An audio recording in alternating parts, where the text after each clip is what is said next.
right? So We you did know drop him. the plane. Okay, so we'll see how soon we can get him.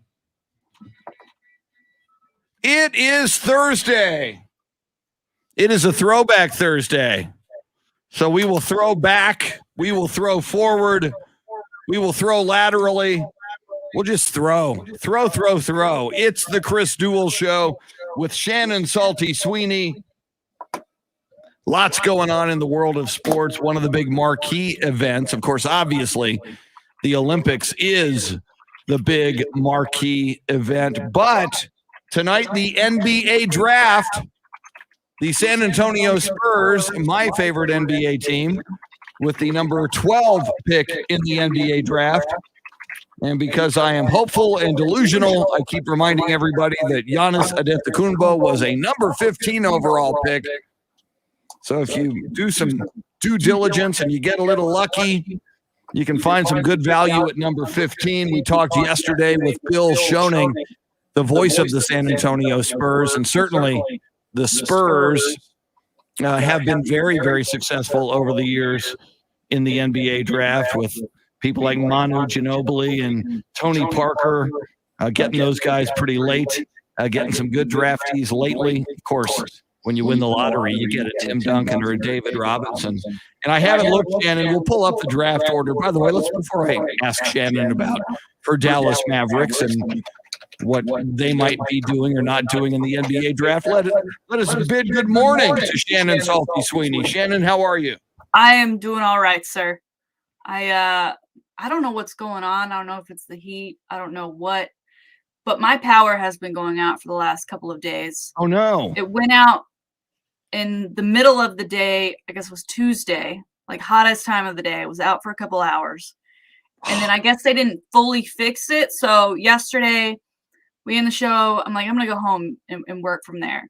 And for 3 hours, about 5 or 6 times, every 20 minutes or so, the power would just flash. So the internet would restart. Everything was and I just stopped resetting the clocks on my oven. I was so annoyed. And I'm like, do we have to do this now? It's almost August. We're already at August temperatures here. Do we have to do this right now? Wow. And of course, my first thought is, damn you, ERCOT. It wasn't until the winter. I didn't even know what ERCOT was until the winter storm. And we had all those huge fans horrible power outages. I saw a thing yesterday. There are 6 states. This is crazy. And I had the story in front of me yesterday. I meant to tell you about it. It's kind of related in a weird way. There are 6 states led by California that are banning high-performance gaming computers because apparently these gaming computers use just a ton of energy, and I always thought, well, if they use a lot of energy, then you have to pay more money for your energy bill. But if you think about it, they say like when it's hot outside or cold outside, you refrain from using your appliances like your washing machine or whatever, your heater, your air conditioner. And if you think about it, a bunch of people with highfalutin, high-performance gaming computers that use a lot of energy, that could be a factor. Now, of those 6 states, I know California was one. Texas was not on the list because we're Texas. I mean, that's all fun and games, except for most people who have like super high performance, like they buy the parts and then create their own setup. So I don't know how, they can definitely prevent the sale, but if they don't prevent the sale of like all the parts that go into it, these hardcore, the ones that are truly using all the power and sitting there and gaming hours and hours and hours and hours a day, they've made their own computers. Well, who'd have thunk that it's possible gamers could crash our grid, theoretically. So, damn you, gamers. So there's that. So we got a lot coming at you this morning and a lot to talk about. Just to let you know a couple of things here as we get this party started. Twice this morning, we'll give you a shot at $1,000. One in about 5 minutes, coming up at around 6:20. The grand in your hand cash contest. We'll do it at 6:20 and at 7:20. A little bit later in the 7 o'clock hour. You know it, you love it, you can't get enough of it. Shannon's Salty Shakedown. And of course, we'll have you this day in sports history and sports birthdays. A major Dallas Cowboys current Dallas Cowboy, one of the biggest Dallas Cowboys currently, is having a birthday today. We will tell you who he is. We'll talk Olympics. We'll talk NBA draft. And Shannon, Aaron Rodgers speaks to the media, and I thought he was quite candid and quite forthcoming. You know, he's kind of been tight-lipped throughout the summer. A lot of speculation. We didn't really know what was going on, but Aaron Rodgers pretty much opened up to reporters yesterday at Green Bay Packers training camp. He did not stumble on anything throughout the whole. I mean, he had an answer for every question. He didn't have to sit there and think about it. I mean, it's like he spent the summer. Obviously, he knew what questions he was going to get, and he was ready. We do have some clips for later today, because there was even one moment where he was talking about how much he loves it there, and he skipped over something notable. He almost said it, and then he held himself back. But for as quiet as he was over the summer, he showed up and did not hold back yesterday. One of the biggest things he said, Shannon, one of my biggest takeaways was, and it was a great point. Yeah, he said he is with an agency, a sports representation agency, agents who represent a lot of incoming number one draft picks or future number one draft picks. And he talks about, in the summertime, he works out with them. He works out with other NFL players who could become available. And part of what Aaron Rodgers said, he said, hey, I want to be part of at least having input into personnel and just sharing what I know. I mean, he works out with some players who could possibly benefit the Green Bay Packers. And one of the things Aaron Rodgers said was, they offered to throw more money at me, and he said it never really was about the money. I just want to be heard, and I want to have input into my future, therefore the future of this franchise. And you think about it, that makes total sense to me. I mean, he did not come off as a diva or, too overly needy or ridiculous. Some of the things he was talking about yesterday and seems to be asking for sound reasonable to me. Yes, very much agree. I think it may have surprised people just how much he spoke yesterday and how pointed he was in some of his answers, given that he was quiet all summer. But really, I mean, he just laid it out on the line and said, this is the deal. This is where I am. And given his resume and what he's done for that organization and still has the ability to do, I know everyone's thinking he's getting older, he'll start declining, but as of right now, he is the reigning MVP. It only makes sense that he would be involved in those conversations. And, and he even said, listen, it's not about the Jordan Love thing, right? I mean, that in the scheme of things, that is so small and minute compared to everything else that's gone on between him and that Packers organization. And with the clip you're talking about, we do have it if you want it. That specific. I mean, we're on it, so let's do it. Do you know which one we're talking about? We'll introduce Jeremy for you here in just a little bit. I expect questions coming, and I think there's a lot of hypotheticals based on different things. I understand here because Ted Thompson took a shot at me, but also can't compare the two situations when you look at the last year's as far as career here. Based, compare in mind, especially in 2005, it was a different situation. When it comes to personal stuff, it's not all personal stuff I'm talking about. This won't be involved in conversation that affect my ability to do my job, and it's not all personal. But I think I have a unique perspective being in the locker room and having been started here for 13 years and being here for 16 years. There's not many people who've been in a position of influence longer than I have in this field. So it gives me a unique perspective to shed light on how things work together. One of the most important things is chemistry and cohesion in the organization. And I think I can offer an interesting perspective. It's not where I need to have final say on anything. I never asked for that. I just want to be in conversation. I'm interested in how they look at certain players and if they value character, if they value chemistry, if they value what they bring to the locker room. And I think, some of those guys might not have had great seasons other places, but it's different when a Jordy Nelson has got me throwing the ball. It's different when Randall Cobb's got me throwing the ball. It's maybe a different motivation when some of these guys go up elsewhere. It is different to move to a new team. And some of those decisions would have been different. But maybe bringing back a JP for $3 million in a one-year deal and really desperately wanted to retire as a Packer might have been a good thing to do. Maybe letting Jordy play another season here. Who knows what would happen? Him mentoring Tay and allowing him to take the mantle of the number one receiver, and how the locker room could see that humility and be inspired by it. I think that's often not given enough credence, is how important that is. Veterans leading by example, how their attitude, how they conduct themselves, and how they show the younger guys how to be professional. And to me, that's worth something. Might not be worth $9 million a year, which Jordy was scheduled to make that season, but he was willing to take a pay cut. Waited. And I think it would have been worth it to keep guys like that, or Charles Woodson. Charles wanted to take a pay cut as well, to stick around. And he obviously still played a high level when he left. He made a Pro Bowl in Oakland.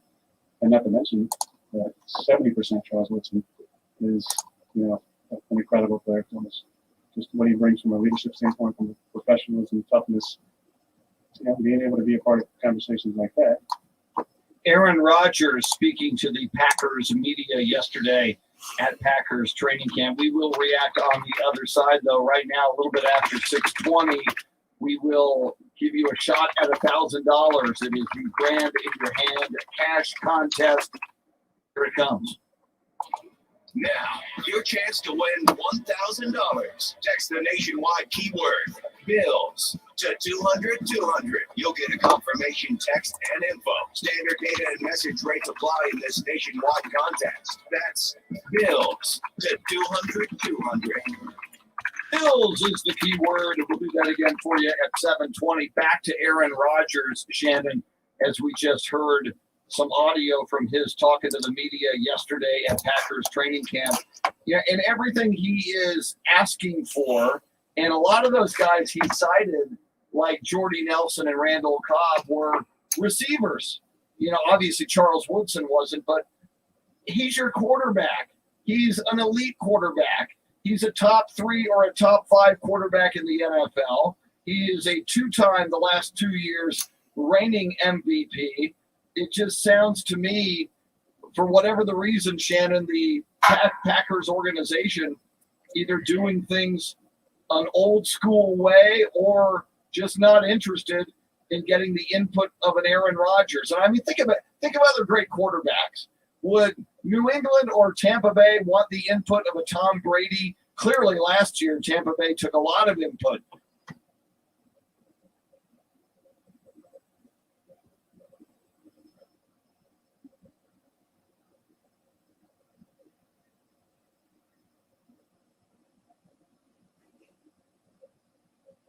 But my point is, and my feeling is, these elite quarterbacks really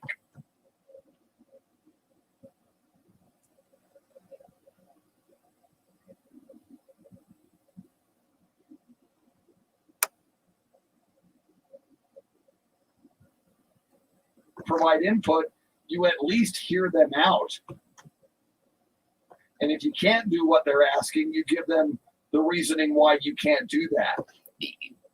Aaron mentioned, Jordy Nelson, and you just mentioned the Bucs. And while he was talking about Jordan, I kept thinking of Antonio Brown. He's not necessarily a character guy, but even his play on the field had kind of been a little wish-washy, right? There was that whole stint with the Oakland Raiders, and then he gets that foot injury from basically burning his foot in one of those crazy cold chambers over in Paris, and you think he's not going to come back from that. And Tom Brady vouches for the guy, and he gets a shot in Tampa. He meets all of his deals within his contract to earn, I think he earned an extra $1 million from his last catch of the season because he reached a certain amount of yardage, and he's going to be back with the team again. I mean, he's a guy that probably would not have been there had Tom not said, listen, I get he's maybe not the best character guy, but you let me handle that part, right? And he is a different guy and a different player when he's paired up with Tom Brady. And I think a lot of people would argue that if you're playing with a guy like Tom Brady or Aaron Rodgers, which is the point I think he was trying to make and did make. And again, the way he was talking, I mean, he was fast, right? I mean, he was ready to go. He was not holding back. And I think anyone who's still questioning him right now, you're just a hater at this point, because this guy deserves some input here for the Packers.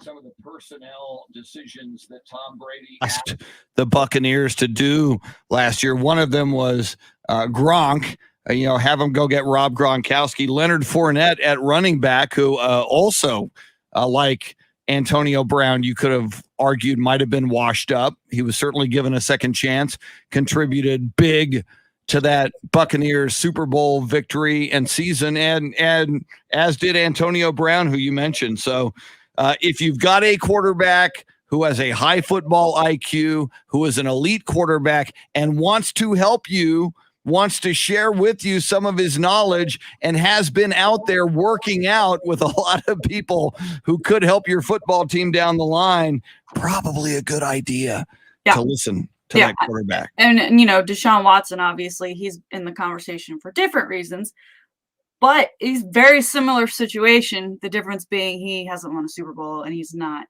an MVP, but they traded his best assets away, and he felt like his voice wasn't heard to step in and at least get to say, hey, man, what are you doing? If this is the route you're going, this is what we need. This is what it would look like from my point of view, even though I'm sure he would have done everything he could in his power to keep D-Hop and keep him on that roster, because they were, they were the Aaron Rodgers and the Jordy Nelson of that team. And then that, obviously it's everything since that trade for a bag of chips has just gone downhill for that organization. But I think we're going to start seeing this more and more with quarterbacks, especially quarterbacks who are in that top 10 tier, top 5 tier, that they want their voices heard, no matter if they're an MVP already or Super Bowl champion already, but if they're the face of that franchise. Yeah, lots to cover and lots to talk about. Speaking about Deshaun Watson, he was on the field working out for the Houston Texans yesterday. A lot of people didn't see that coming, as all of those allegations against him for sexual misconduct from at least 22 accusers rolled out over the offseason. We got a lot to talk about. Your high five play of the day coming up. We have a live video feed. You can join us multiple ways. Access that live feed and sound off either via Facebook Live, on YouTube, on Twitch. You can join us on the phone lines as well, 800-707-9760. We will introduce and greet our soundscape stylist, Jeremy Fouts. Coming up, we'll tell you what our poll question is, high five, and a whole lot more. Your phone calls if you want to jump in. She's Shannon Salty Sweeney. I'm Chris. Thanks for hanging out with us. We're with you till 9 on the Chris Duel Show. Woo! Tracy Bogert, welcome in. Yeah, I have no idea what the echo is. When I saw that, I muted my mic for a while. But technically, we don't know what's causing that, or at least I don't. Jason Paniagua, Patrick Hart, Laura Burris, haven't seen you in a while. Welcome in. John Williams, Wes Perkins, Jason Garcia, Luisa Alanis, Steve DiRocco, the original Rock, the Human Element, the original Italian Stallion, Ralph Balderas, Jerry Lauder, Hector Gomez, Foamfoot 420. Woo! Woo! Okay. Now, Anthony Del Toro, a little bit late. Anthony Del Toro, who, if the San Antonio Toros come back, will change his name officially and legally to Anthony Del Toros. And you could be a season ticket holder on the 50-yard line. That's right. My name is Anthony Del Toros to you.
Yeah, Anthony, I did not see the women's 3-on-3 last night, but I did see they won gold, which is tremendous.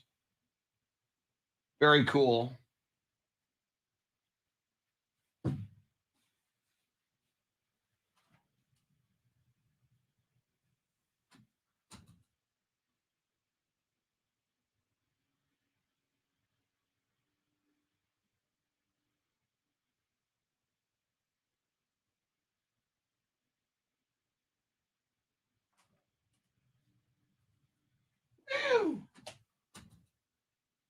Hector Gomez, welcome in. Hector Gomez says October 1st and 2nd. 1st, 2nd, and 3rd, the Central Catholic High School class of 1971, 50th class reunion. Wow. Yes, I am old. Get off my lawn. That is so cool, Hector. What class was Sonny Melendrez? Was Sonny class of 71? And that would be a great time to unveil the statue. That gives you all of September, all of August to get that Sonny Melendrez statue created, cast, constructed, and erected. Sonny was 5 years ahead of you. That would make him class of 66-ish. Yeah, I think my brother, I think, was class of 66, and he went to Holy Cross.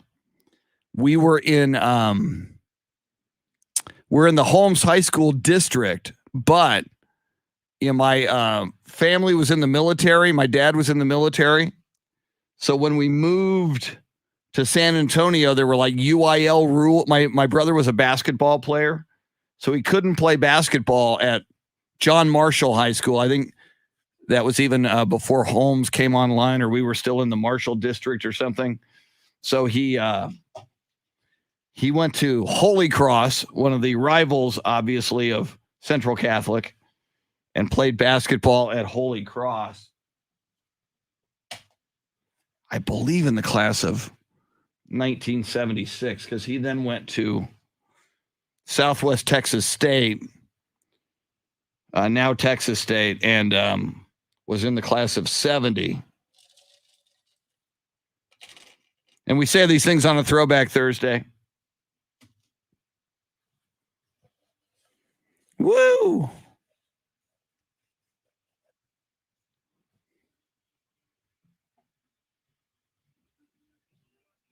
So hopefully that echo thing is either gone or takes care of itself. If the echo is still happening, all I know to do on my end is mute because that means my voice is coming out elsewhere.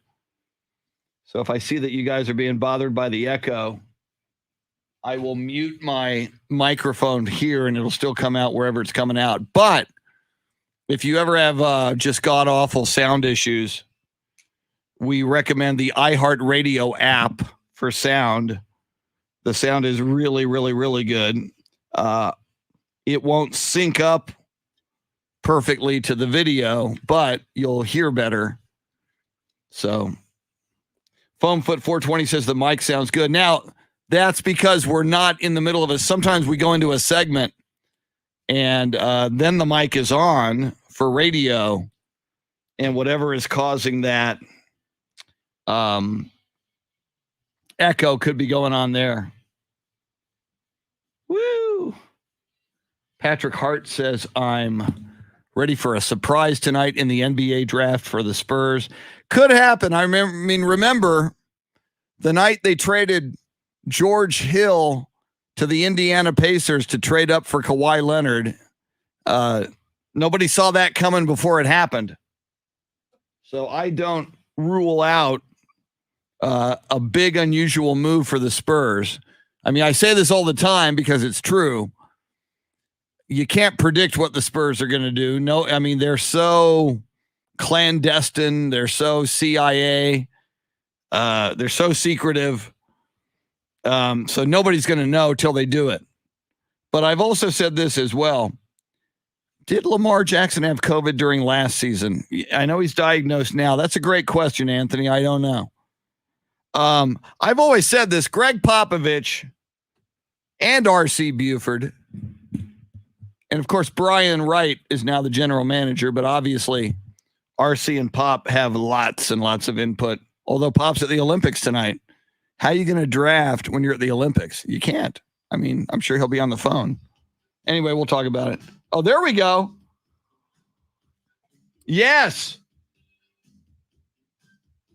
I think I know who this is. That would be one Olivia Neutron Bomb.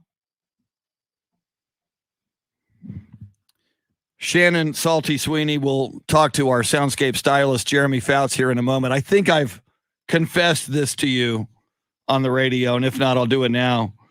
I had a crush on Olivia Newton-John in the 70s, the 80s, the 90s, the 2000s, the 2010s, and I still do.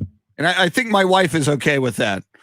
We saw Olivia Newton-John in Las Vegas a few years ago, and she came to the Majestic Theater in San Antonio a few years ago. I love her. I'm a big fan. And she's still, I mean, it's probably 4 years since we've seen her, maybe 3, probably 4-ish, the whole COVID 2020. But she still got it. She still got the voice. She belts out all the songs from Grease. She'll sing this one, Physical. She still got it going on. Now, I know you're a Justin Timberlake person. Yes. But was it when you were in like middle school, high school, was it Justin Timberlake or was there some other singer that you kind of had a thing for? It's always been NSYNC. All right. JT, but you play that song. Did you play recorder? Did you ever go through the recorder phase growing up? I did not. Schools made you play the recorder to like try the music kind of thing? Yeah, I was fairly musically untalented, but I hung out with other kids who played the recorder, but I did not. So it was like in 4th and 5th grade, you went when you were in music class, that was like the years that you started playing recorder, and they would teach you really basic Hot Cross Buns, Mary Had a Little Lamb. But the first like song that they taught you how to play was that song, Physical, by Olivia Newton, because it's very basic as far as the notes, and it's it's a song that you can play on the recorder, and you can play it for somebody, like you can go home and play it for your parents, and they can recognize the tune. However, now being an adult and understanding lyrics and understanding the song and what the song's about, it's a little suggestive. That's very inappropriate. I don't know how the Texas government allows that to happen each and every year. Yeah, you listen to those lyrics and they don't seem just about like aerobics and exercise. Right. Sounds a little more involved to me. There wasn't any other song we could go with. That amazes me. Sounds great. That amazes me. It's a great song. I just, Yeah, but for 4th graders learning the recorder. I could only imagine like sitting on my couch and my child coming home at 8, 9 years old and playing that song. Be like, where did you learn that? At school? On purpose? That's funny. Let's before we do our high five play of the day, he is the boy wonder. He is the very talented, very eclectic, sometimes acerbic soundscape stylist, the pride of Oklahoma Christian University. And what was the high school in San Antonio? It was some kind of creative communications arts, which is perfect because here you are working in communications, and you are very artistic. So they taught you well at Communications Arts High School in San Antonio. Was there a mascot? Because I mean, it was the Holmes Huskies for me. And Communications Arts, were you guys like the paintbrushes? No. The palettes? We didn't have a mascot. We had like a logo. It was like a bunch of arrows like shooting out in all directions. But see, that's like the Washington football team. Every school should have a mascot. That's just wrong. I know. It was lame. All right, Shannon, what was your high school mascot? Trojans. I thought we've had that because I was in our fight song. The same as it's different words, but it's the same melody. You did tell my caffeine is not kicked in. We have that in common. You and I are Trojan alums. Right. Woo! Who knew? Someday we'll have to have like Trojan Day. And then my middle school was the Matadors.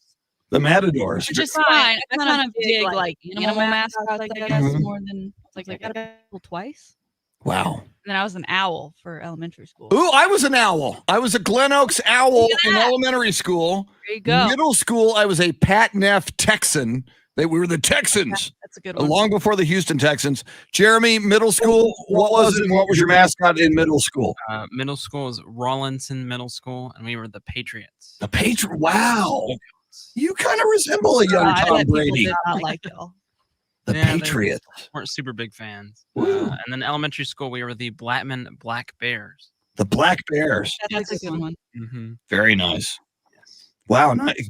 Shannon, you and I are both owls and Trojans. Who'd have thunk? That's So right. much in common. It is time, ladies and gentlemen, for the high five play of the day every morning at this time, because we should. Because not everybody deserves a high five. I don't think Cole Beasley deserves a high five. Don't get me started. We heard from Cole Beasley yesterday. He deserves a high five to the face. If you know what I mean. Exactly. Okay, and I will get into Cole Beasley, but in addition to his pre-written, he opens reading a statement, not just talking like a human being. Then he wears his mask way underneath his nose. Hi, I'm Cole Beasley. I'm anti-vax. Oh, and he said yesterday, oh, I'm not anti-vax. I'm pro-choice. Hey, Cole, let's not talk about abortion rights. But then he wears his mask under his nose. Cole Beasley. All right, we'll talk Cole later. Let's cleanse the palate and get back into a positive mood. What am I doing here? High five play of the day, and I'm ranting about Cole Beasley. Shannon will save this segment. Thank God. High five play of the day brought to you by High Five. 2 locations in Austin. Great place. Shannon's there a lot. They've got great activities and fun competitions, axe throwing, laser tag, and more. Big screen TVs everywhere. You can watch the Olympics. You can watch Austin FC. You'll be able to watch NFL football starting next week. Great food, great drinks, food and drink specials. High Five, 2 locations in San Antonio. Shannon, who is deserving of a high five this morning? So we've talked a lot of skateboarding because of the Olympics, and it's obviously a new sport to the Good Olympics morning, this Beth. year, and it's made a lot of headlines, from an American getting bronze in the men's side, and then the youngsters over on the female side taking gold, silver, and bronze, 2 13-year-olds and a 16-year-old medaling. And one of those 13-year-olds, a Brazilian, Raisa Leal, she's already back home, and she arrived home to fanfare. But not only that, she arrived to her nickname, Fadina, which translates to little fairy in Portuguese. A lawmaker in Brazil saw her at the Olympics, realized what a phenomenon she is and will continue to be for that country, and went ahead and trademarked that nickname Fadina for her. Wow. Because she knew that there would be people, because people do it all the time, even here in America, right? They see something, they look up the trademark. If it doesn't exist, they think it's going to go somewhere. They get it so that someone has to then buy it from them, or they can create the licensing and sell it and make lots and lots of money.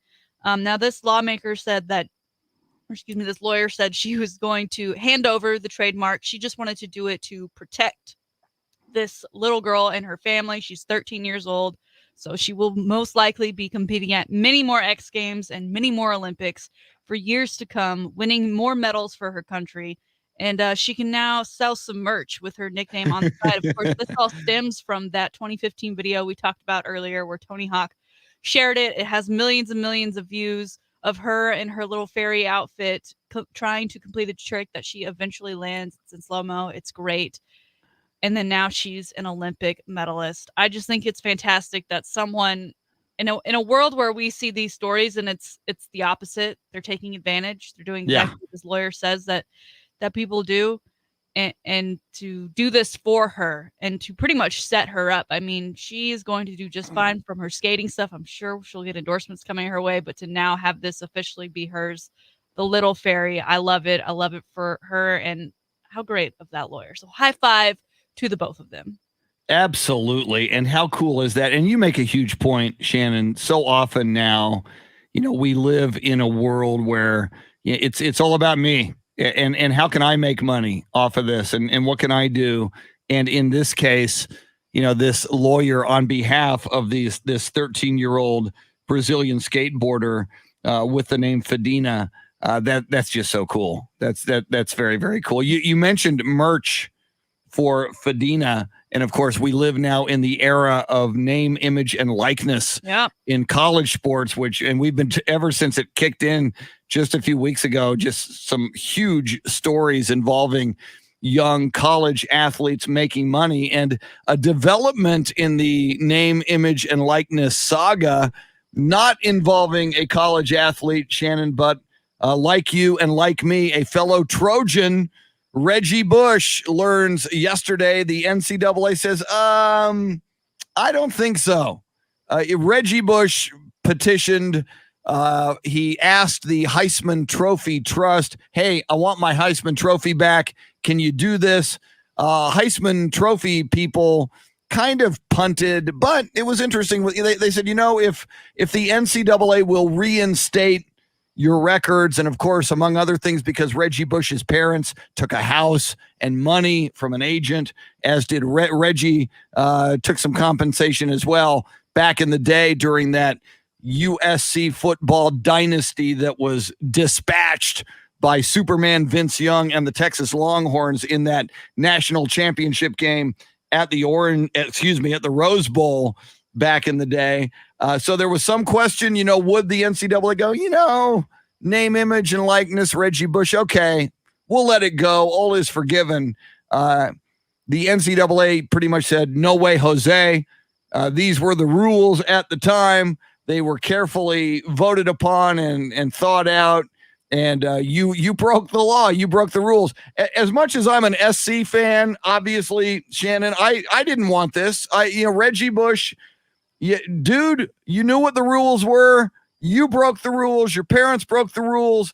You darn near caused your university, USC, the death penalty. They had to vacate all kinds of wins. They had to vacate a 55-17 destruction of Oklahoma that won a national championship, a BCS championship for USC.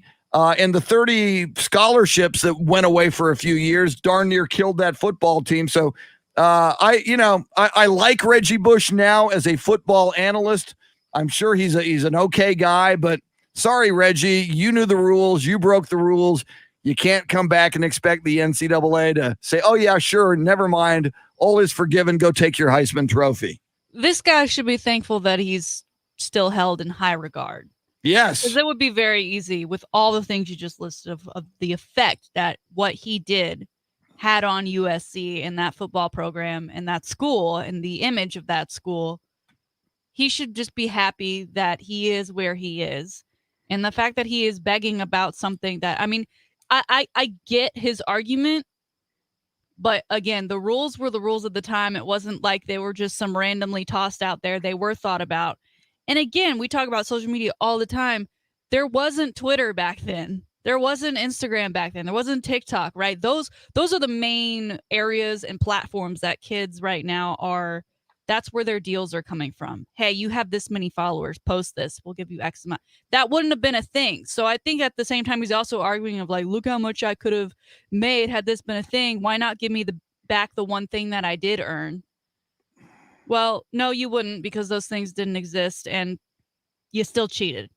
Well, and one of the things the NCAA pointed out, and it's true, it was pay for play. It wasn't like, okay, we're going to sell these like Manziel selling autographs. It wasn't like that. It wasn't like we're going to sell these photos of Reggie Bush in his Trojan uniform. Right. His parents took a condo. They took a house. They took money. It was like, you're going to USC. You're the running back. You're really, really good. Here's a lot of cash. Yeah. Here's a house for that's pay for play. And as the NCAA, I think, rightfully put out, even now, in name, image, and likeness is not pay for play. It's not like I'm a booster at Alabama. Let me give Leroy here, $1 million because he's a great quarterback. So it's name, image, and likeness. There needs to be something marketed.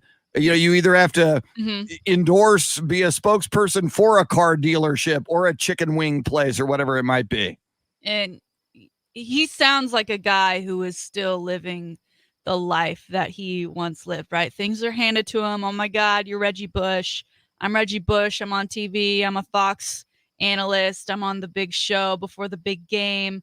Look at me. Look at all I've done. Like, I still get that vibe from him, and that he feels like he deserves anything and everything, and this being one of them. And then you're right. The name, image, and likeness, it is specific to the person. You're not supposed to include the school, right? You can't go doing campaigns with USC or Texas across your chest.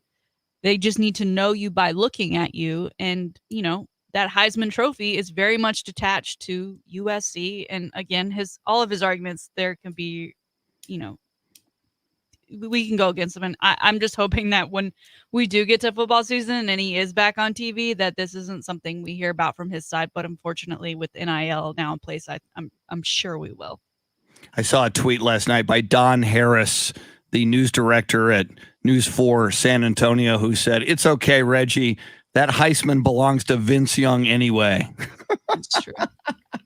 That's true. And again, that's something else. Vince would take it in a heartbeat. Woo! The voting should happen after all the games are played. Because bowl games and national championships are more important than regular season games. How hard is that to grasp, people? All right. Little Leo Sayer. How do I remember that? Because it's Throwback Thursday. I had the 8-track. 7 o'clock hour coming up. Olympics, Cowboys, Major League Baseball, and more. Don't go anywhere. Chris Duel Show with Shannon Salty Sweeney. Woo! Good morning, Beth Settle. Good morning, good morning, good morning. You are in here in the 6 o'clock hour, Beth. You are up way, way too early, in my opinion. But then again, we're all up way too early this morning. By definition.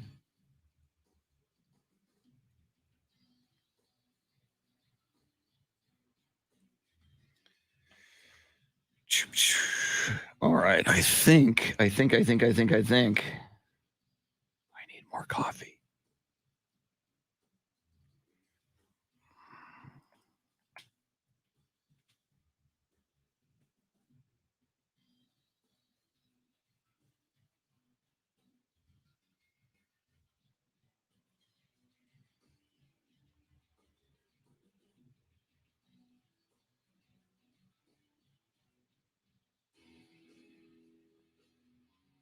All right. Coffee run numero dos.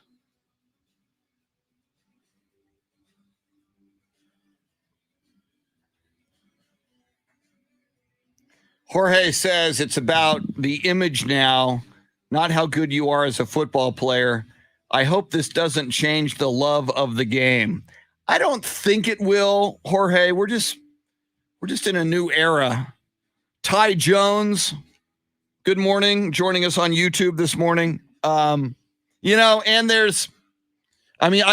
still will be love of the game, and the vast majority of players won't be social media stars. I mean, the Trevor Lawrences of the world will, the Zion Williamsons of the world will, but those players are few and far between. So the rest of the players, I got to believe, will continue to play for love of the game. And those of us who are fans will continue to be fans for love of the game.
What's up, everybody? I was looking through today's holidays.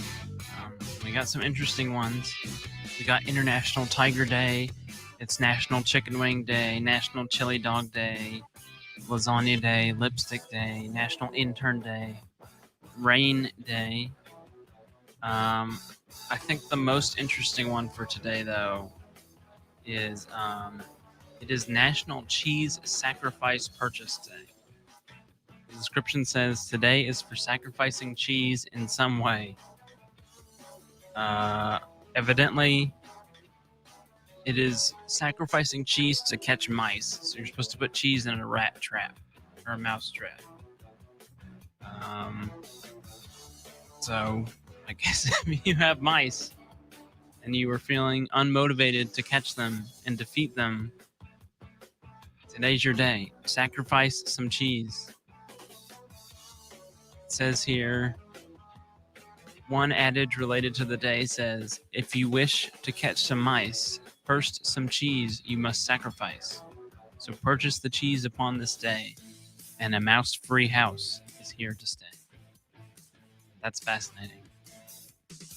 I'm feeling properly motivated now to rid my house of pests.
Lucinda Sullivan, good morning.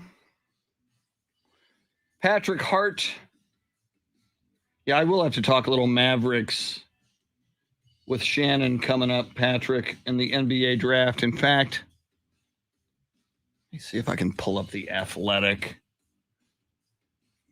They've had some good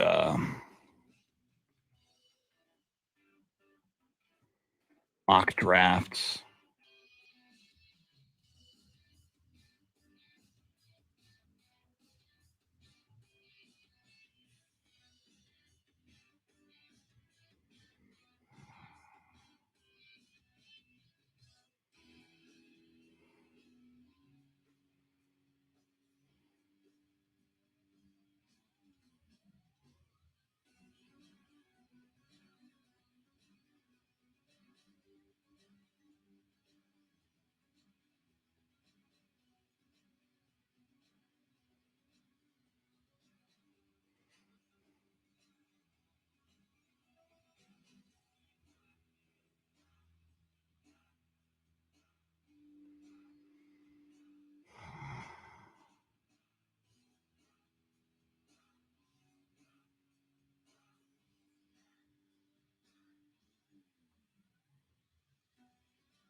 I'm looking at the mock draft from the Athletic.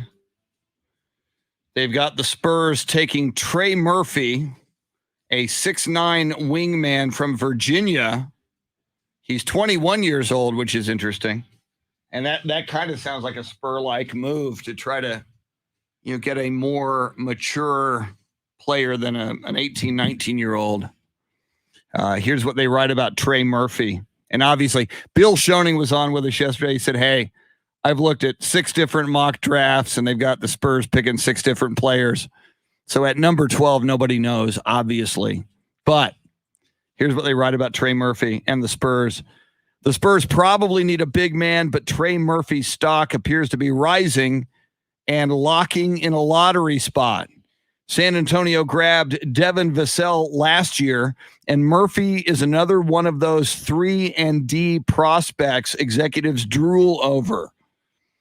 He, excuse me, he can really shoot the ball. He's a good defender both on and off the ball. Maybe his only big issue right away is strength because he is slight of build. In true Spurs fashion, the ball never sticks with him. If he doesn't have room to get a shot off, he'll move it and relocate. He fits what Greg Popovich and company want to do on both ends of the floor. I love the fit here. That's coming from Zach Harper of The Athletic. Let's see. I am scrolling down to see when the Mavericks pick. My God. I don't see a Mavericks pick until there's 27, 28. They don't have a first round pick. Or at least I'm not seeing one. Is that right? Let me see here. NBA draft order.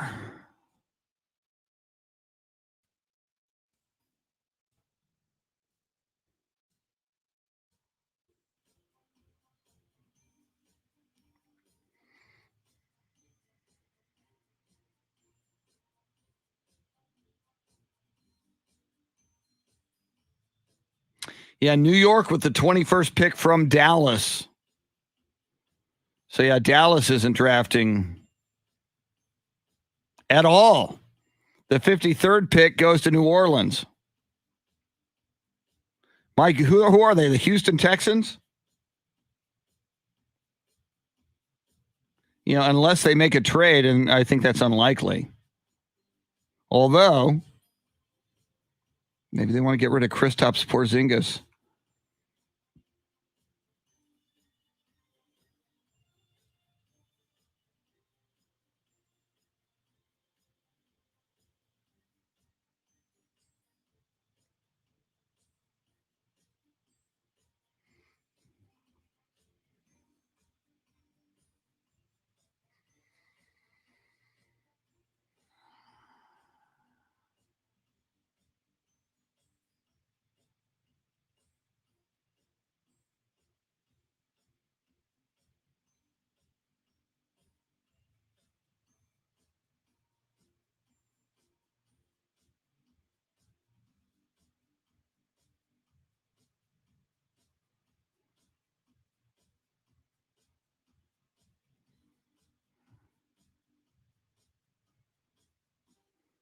Here we go.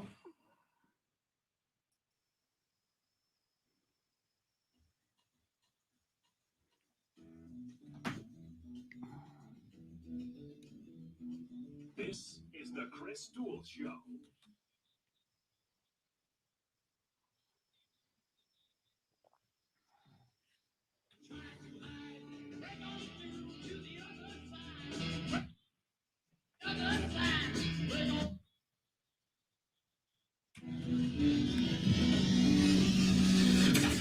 Now, Chris Duel. Thursday has arrived, and you know what that means. It's the weekend.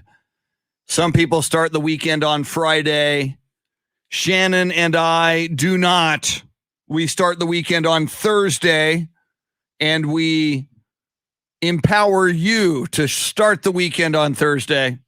If you have a job, if your employer frowns upon you starting the week on Thursday, just tell them, hey, Shannon and Chris say the weekend starts on Thursday. So I will be slacking today and tomorrow. And if you need it, we'll write you a note that you can give to your employer or your school.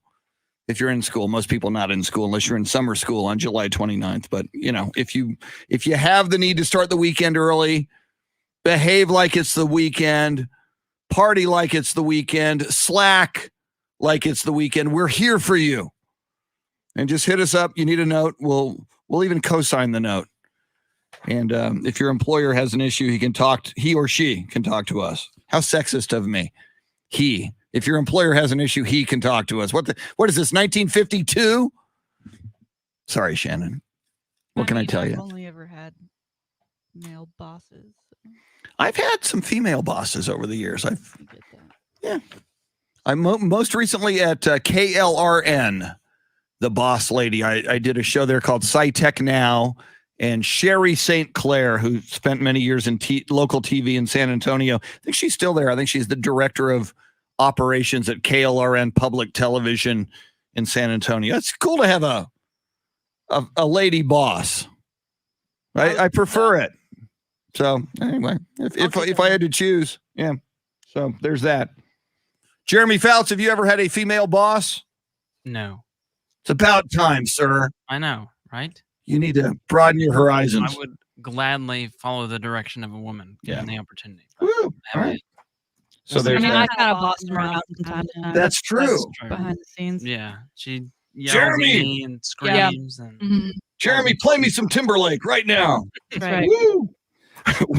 We have a big 7 o'clock hour coming up a little bit later. Speaking of the boss, she'll boss you around with her salty shakedown. Shannon's salty shakedown just after 7:30. This day in sports history, sports birthdays, a huge Dallas Cowboy birthday, arguably the biggest current Dallas Cowboy having a birthday today. If you don't know who that is, we'll tell you who that is. You can join us on the phone lines. Yes, we do take phone calls. I know a lot of you are trained not to call in the morning. Well, we'll take your call. It's cool. 800-707-9760. If you have any thoughts about the Olympics, I'm sure we can still react to Simone Biles. I saw, and I don't know if I sent it to you yesterday, Shannon. I might have forgotten to. Michael Rappaport is a comedian. And he's very funny on TikTok, very colorful language. Mm-hmm. If you are sensitive to F-bombs, Michael Rappaport probably is not the guy for you. But he was talking about all the outrage, and typically male outrage against Simone Biles for having the audacity to withdraw from a couple of events in the Olympics because she, made a decision. And she knows her body and knows her state of mind. And we covered it quite extensively yesterday. But Michael Rappaport with multiple F-bombs is saying, so all of a sudden, a lot of you guys are now gymnastics experts. You sitting on your couch, eating your Doritos. You can't even tie your own shoe without, putting it up on a chair. You can't bend over and tie your own shoe. You big fat, and then he uses an F-bomb. There you go. I So, did see the video, yeah. oh, you did see? Okay. Came across my page. I think he's very funny, and Love sometimes, yes, the accent really goes a long way. yeah, he's very New Yorker. He's very much a New Yorker. It's typical, like angry New Yorker. But he does bring up, and you look at a lot of the people going after Simone Biles on social media, Shannon. I think if we had to do a demographic analysis, the majority of those criticizing Simone Biles are male for whatever the reason, and probably the majority of them are also white guys like I am, like Jeremy Fouts is, although we're not criticizing Simone Biles. And one of Michael Rappaport's points was, he said, you're saying you're letting your country down.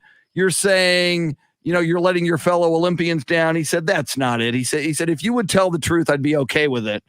And you think about it, and race is still an issue in this country, sadly. We're working on it as a country. We're making some progress, but we got a heck of a long way to go when it comes to race in this country. So 2 things about Simone Biles. You look at, males and white males, not all of us. I'm one of those, and I'm sure there's a lot listening going, hey, man, I didn't say anything like that. But, she is a woman, and she is an African-American woman. So those 2 things that, some men might have an issue with, and that, she has autonomy over whether or not she wants to participate in these events in these Olympics. Michael Rappaport made the point is maybe that's the problem a lot of people have. And if you would admit that, you're a little uncomfortable with this young African-American woman, making these decisions at this level, then, Michael Rappaport said, if you said that, I'd be okay. And I wouldn't be as angry. But of course, he peppered the language a little more than I can on radio. It's an interesting point. And we said it yesterday, Shannon, if you assume that race is not a component, and I hope if you're listening right now in your life, race is not a component when you judge one way or another the decisions made by Simone Biles in the Tokyo Olympics. But I assure you, there are some people out there, and some of them are very loud on social media, that is having an effect on their outrage over this situation. Yeah. And again, I think it goes back to none of these Olympians owe you anything. And for whatever reason, people are taking this very personally, as if they have done something. I mean, the only person it's affecting is her, truly. I mean, she could very easily have said, I am going to compete in the all around, and I'm going to attempt to get a medal, and then I'm not going to give that opportunity to my teammate who's in a better state of mind and could eventually perform better. And it came out yesterday. I think she actually said it. She had a case of the twisties, which in gymnastics is apparently similar to the yips. Okay. And in that vault routine, she was supposed to do a 2.5 spin. She did a 1.5. And the twisties are much like the yips. You kind of forget, you lose your groove. Okay. She was in the air and did not know where she was. Which can be very dangerous, because what they do is insane. And one wrong, you land wrong, whatever, it can be not only just damage for that event, but potential, lifetime damage caused to any part of your body. And so that has been named as the reason of, and obviously mental health attributes to that, right? I mean, there's got to be a mental barrier that she's got to get over. But if your, favorite athlete has ever had the yips, I mean, you've seen it. And a lot of times you're yelling at the screen, like specifically if it's basketball, right? A guy's not making shots. You're yelling at the screen, get that guy out of there. Yeah. Get him out of there.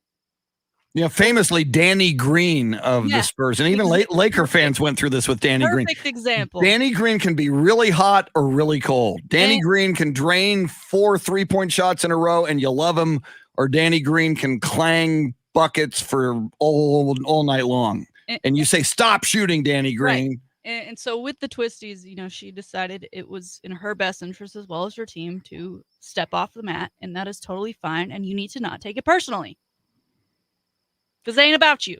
Yeah. Although now people would argue, Shannon, that, you say, and I agree with you, that it ain't about you, but people do say it's about Team USA. You're affecting our medal count. And I've said this to you as well. I get very nationalistic when it comes to the Olympics. I mean, if we're taking on another team in, playing jacks or playing quarters or a drinking game, I'm USA, come on, you're going down, France. I mean, I'm into it.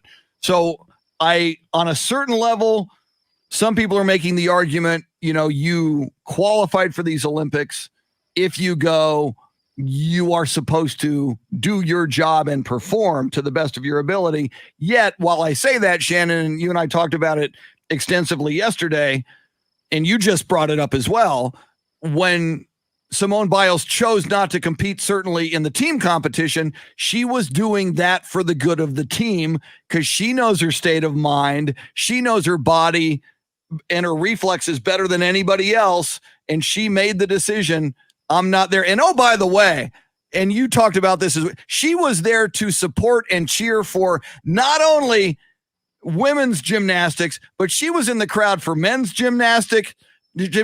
She has been in the crowd since these withdrawals for multiple other Olympic events involving Team USA. She could go back to her dorm room on her cardboard bed, which they have in Tokyo, and she could be sulking and depressed and saying, woe is me, I blew my opportunity. No, she is out there cheering for other Americans in the Olympics, which I think is absolutely huge, and I think speaks volumes about who she is.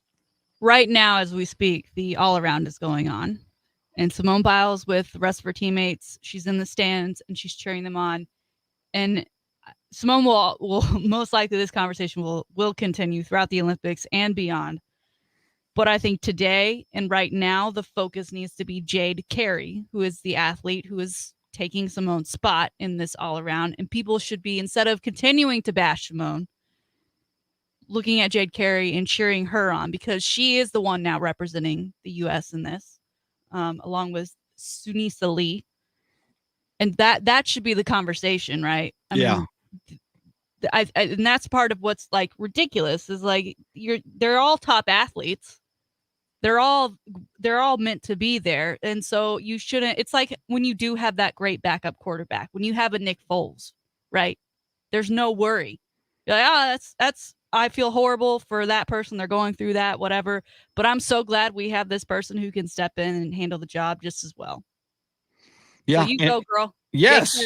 And what an opportunity for Jade Carey now to win gold or help Team USA win gold, make a name for herself. You know, you think back. Argument. Yeah. You think back, Tom Brady got his first Tom Brady was a little known afterthought, whatever he was, 6th round draft pick, backup quarterback.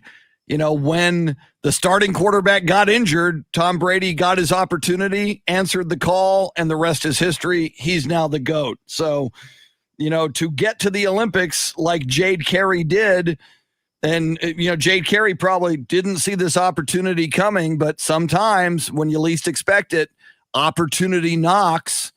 And if you can take advantage of that opportunity, you got something special going on. So I applaud what you just walked us through, Shannon.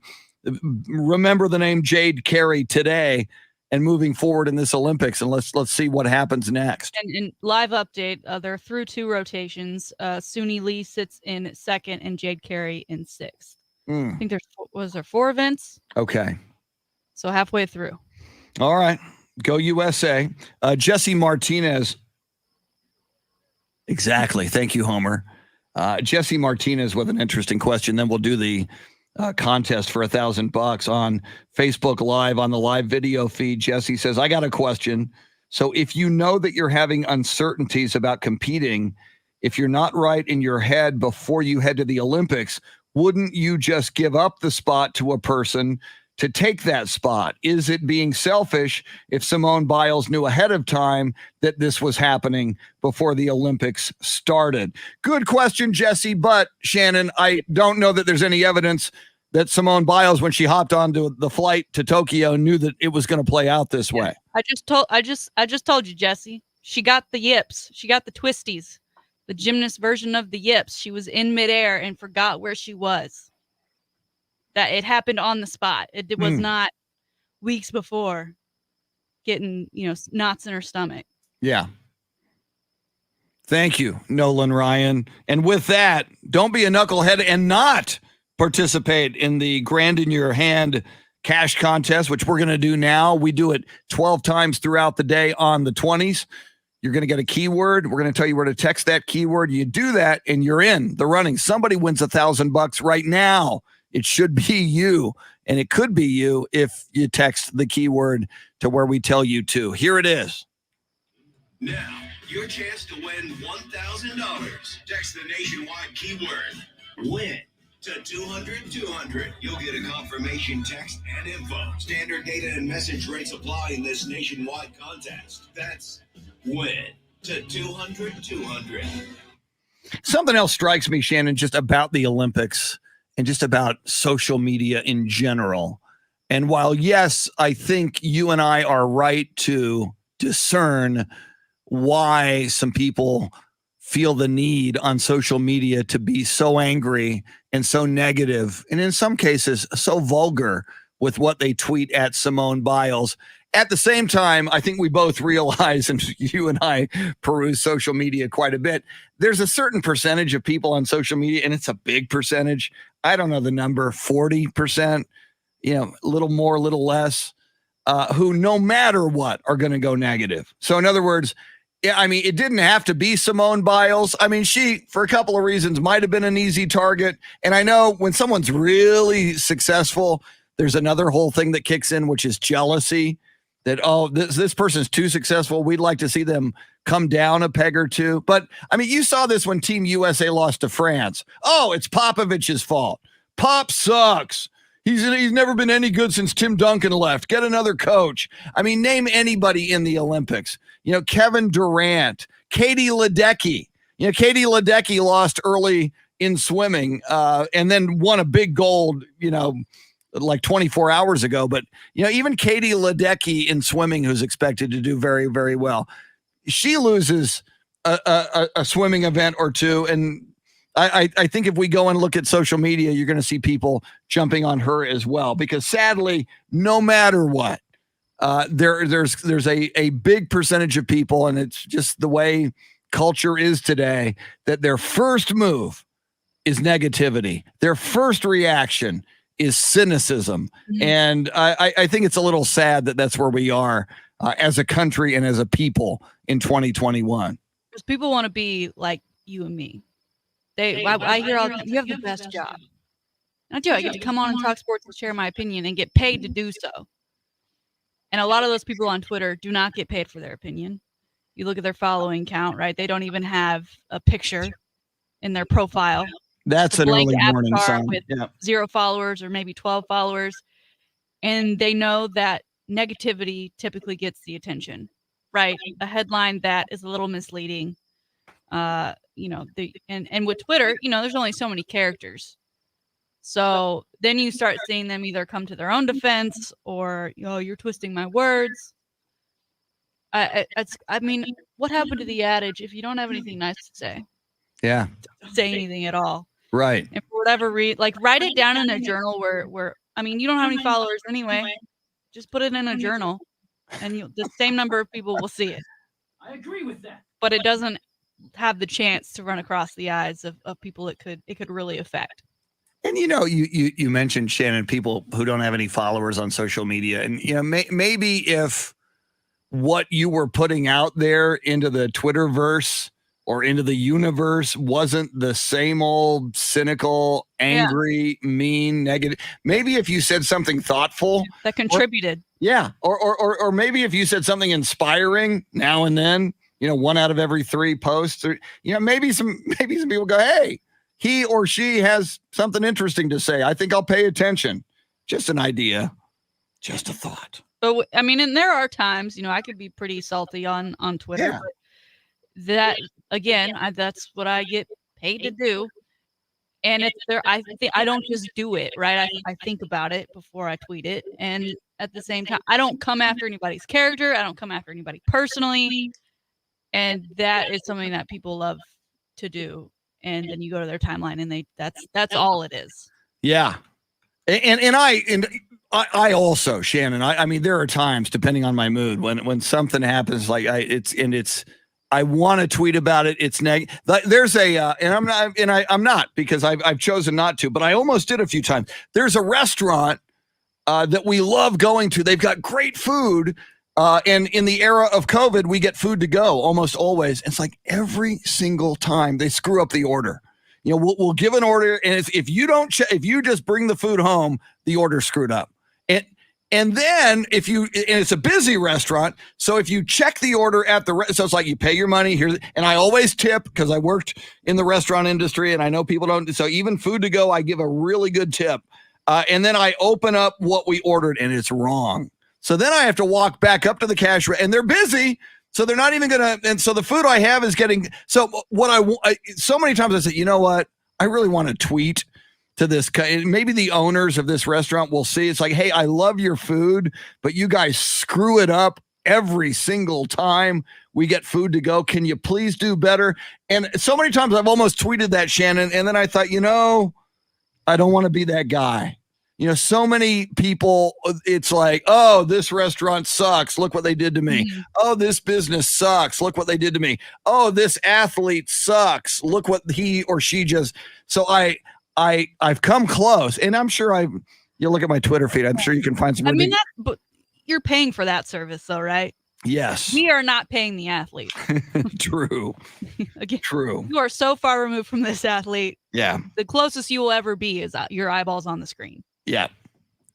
And I will say, if you go through the history of my tweets in the Tony Romo era, I wasn't the kindest fan ever to Tony Romo.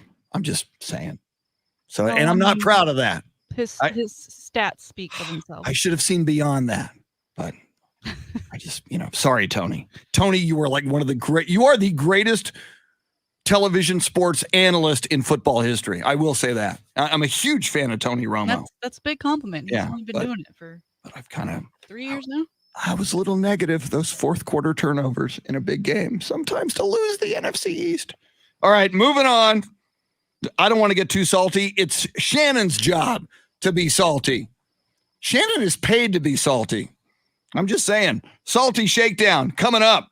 You're going to love it. You always do. You know you want it. Before that, sports history and sports birthdays. Speaking of Dallas Cowboys, and it ain't Romo, we have a huge Dallas Cowboy birthday today. We'll tell you who it is. I'll give you a hint. He was born in Sulphur, Louisiana. That can't be a pretty town. I've never been to Sulphur, Louisiana. I wonder if it smells like sulfur. I'm just saying. I'm just curious. All right, quick break. Little James Brown for you. The hardest working man in show business living in America. Your soundscape stylist is Jeremy Fouts. Salty Shakedown next. Don't go anywhere. We're with you till 9 on the Chris Duel Show.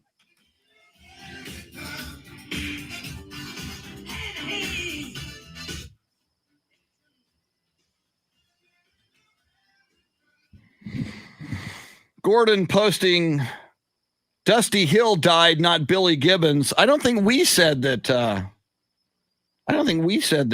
Billy Gibbons died. I mean, I've got the story right in front of me with the headline that it was Dusty Hill of ZZ Top. So yeah, I need to tell at one point today, if you can, or you listen, ZZ Top. Play a ZZ Top soon at some point. Gosh. Let me think. See, LaGrange is big. Let me Google real quick. Sharp Dressed Man. Yeah, go with Sharp Dressed Man or Give Me All Your Lovin'. Either one of those is good. Cool, man. You do it at the end, but also, I mean, do one coming back. That way I can reference it. Thanks, man. Oh, another poster posted that. Okay. That's why we have Gordon here. He is a music expert. He will set you straight.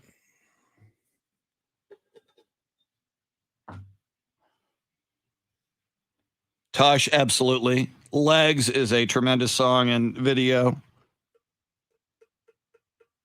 I had the 8-track tape in high school. I believe it was Fandango. It was huge. ZZ Top Fandango.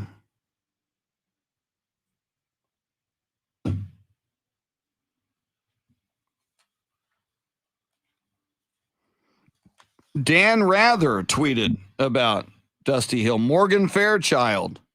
The Doors official website. Ozzy Osbourne. Paul Young. Christopher Cross. My God. A who's who of musical luminaries tweeting about the passing of Dusty Hill. Travis Tritt. All right.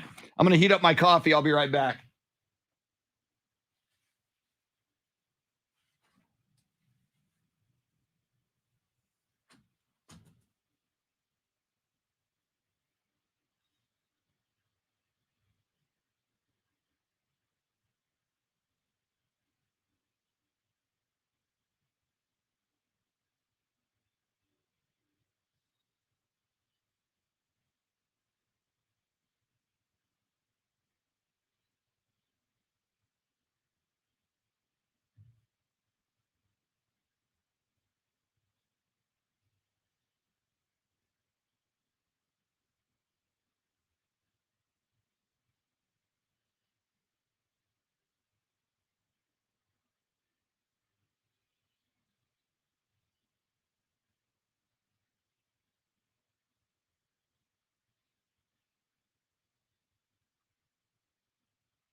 Wow. Gordon says, I was fortunate to see ZZ Top perform 16 different times since 1972.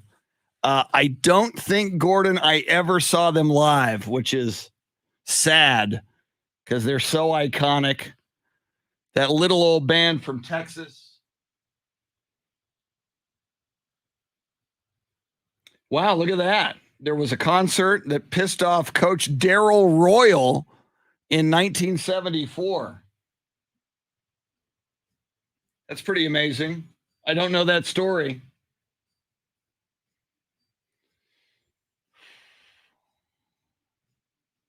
Oh, okay. Now I see who you were responding to.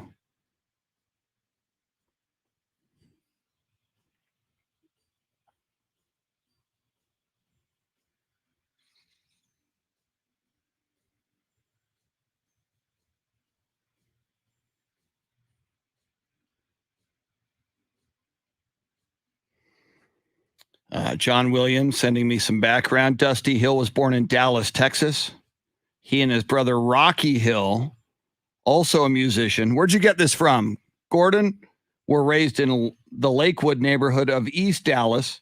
He attended Woodrow Wilson High School in Dallas, where he played the cello. I did hear that this morning on the morning news on WOAI, that Dusty Hill started out playing the cello before he played any other instruments.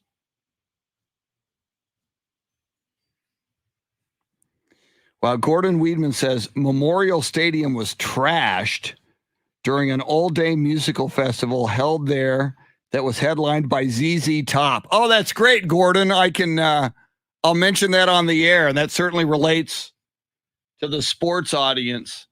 So that's very cool. I appreciate your sharing that with us. I still have to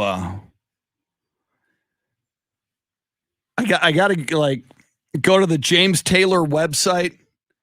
In 2020, was it 2020? Yeah, I had 2 tickets to see for my wife and I to see James Taylor and Jackson Brown at the Toyota Center in Houston in May of 2020.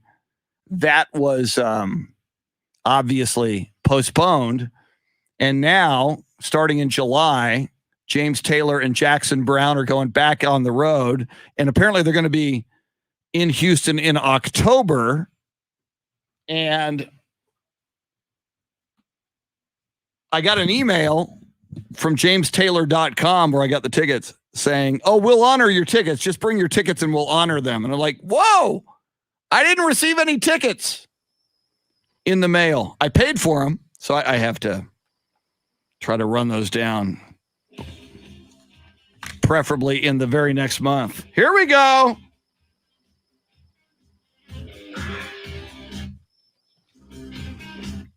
Iconic music. We'll let it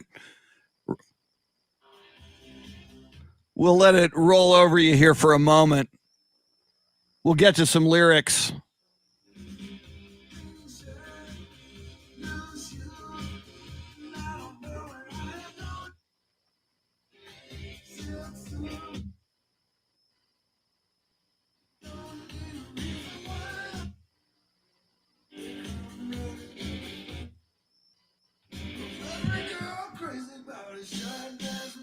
Sharp Dressed Man by ZZ Top.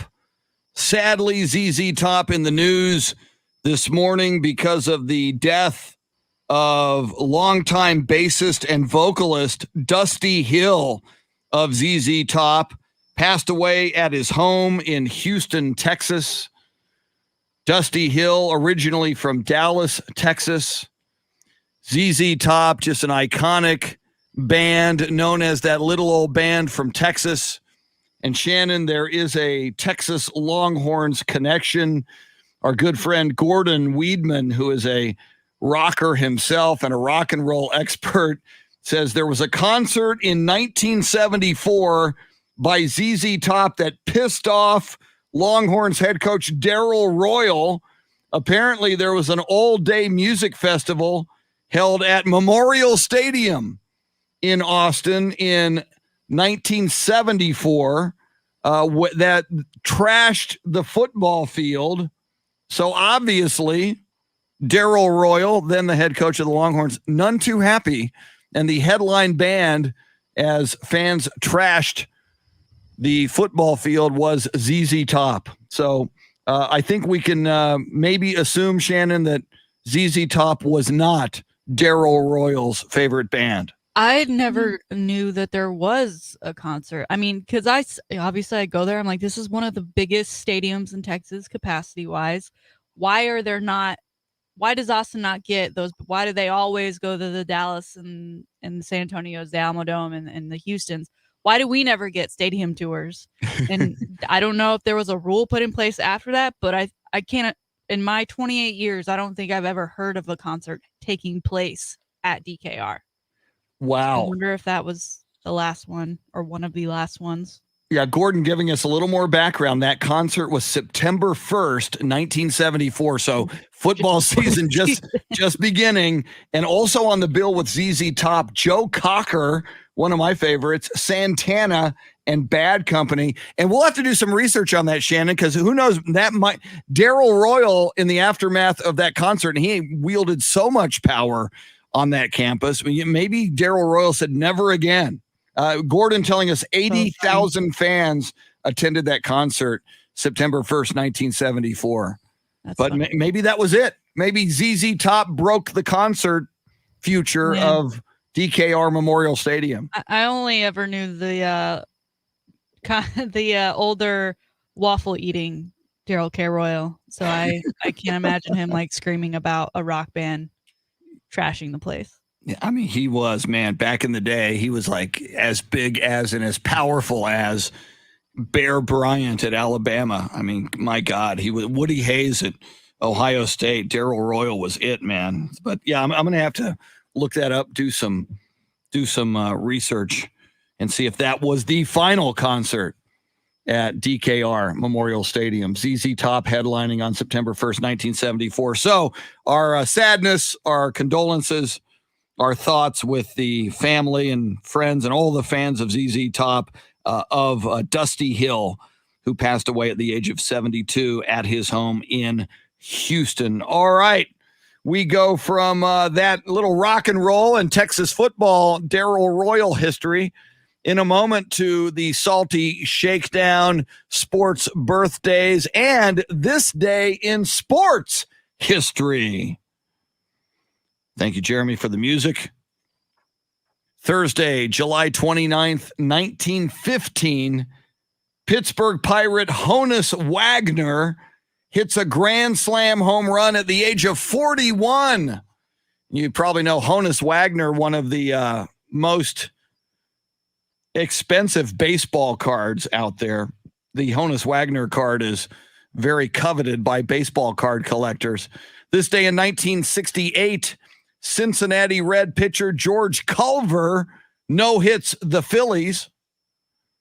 This day in 1974, St. Louis Cardinal Lou Brock steals his 700th base.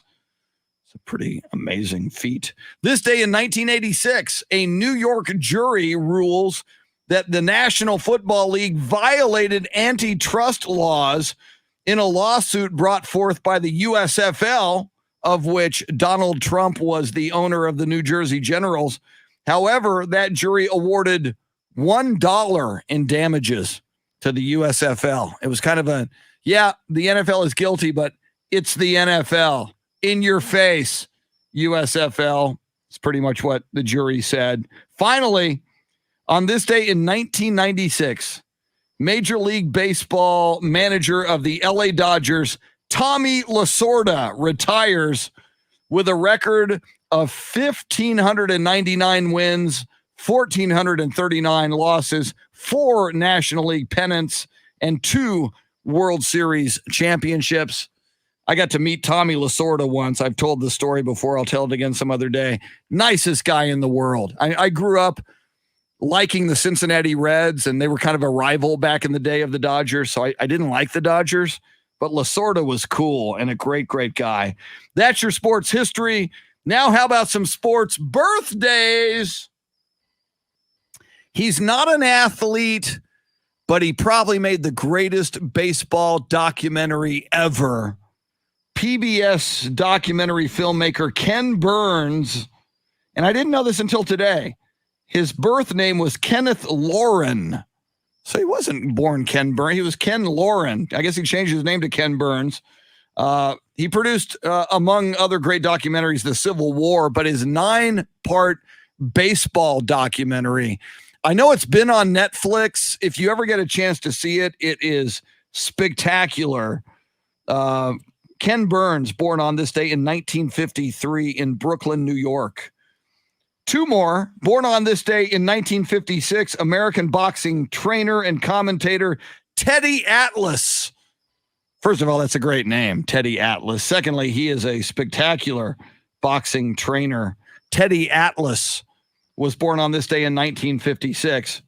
But Shannon, our marquee birthday, a guy who had a little shoulder trouble yesterday in Oxnard at Cowboy training camp, born on this day in 1993 in Sulphur, Louisiana. I don't even want to smell that town. Rain Dakota Prescott. You may know him as Dak. Happy birthday, Rain Dakota Prescott. Shannon, you getting Dak Prescott anything for his birthday this year? I think he should get me something with all the money he makes. He should. Maybe a couple wins. Maybe a Super Bowl. How about a freaking Super Bowl for all of I'll us? take a late birthday gift. Including Shannon? Yes. Come on, Rain Dakota. Do your job. You have one job as Cowboy quarterback. Deliver unto us what Roger and Troy did, and that's multiple Super Bowl championships. That's your sports birthdays. That's your sports history. And now, ladies and gentlemen, boys and girls, do not try this at home. She is a professional.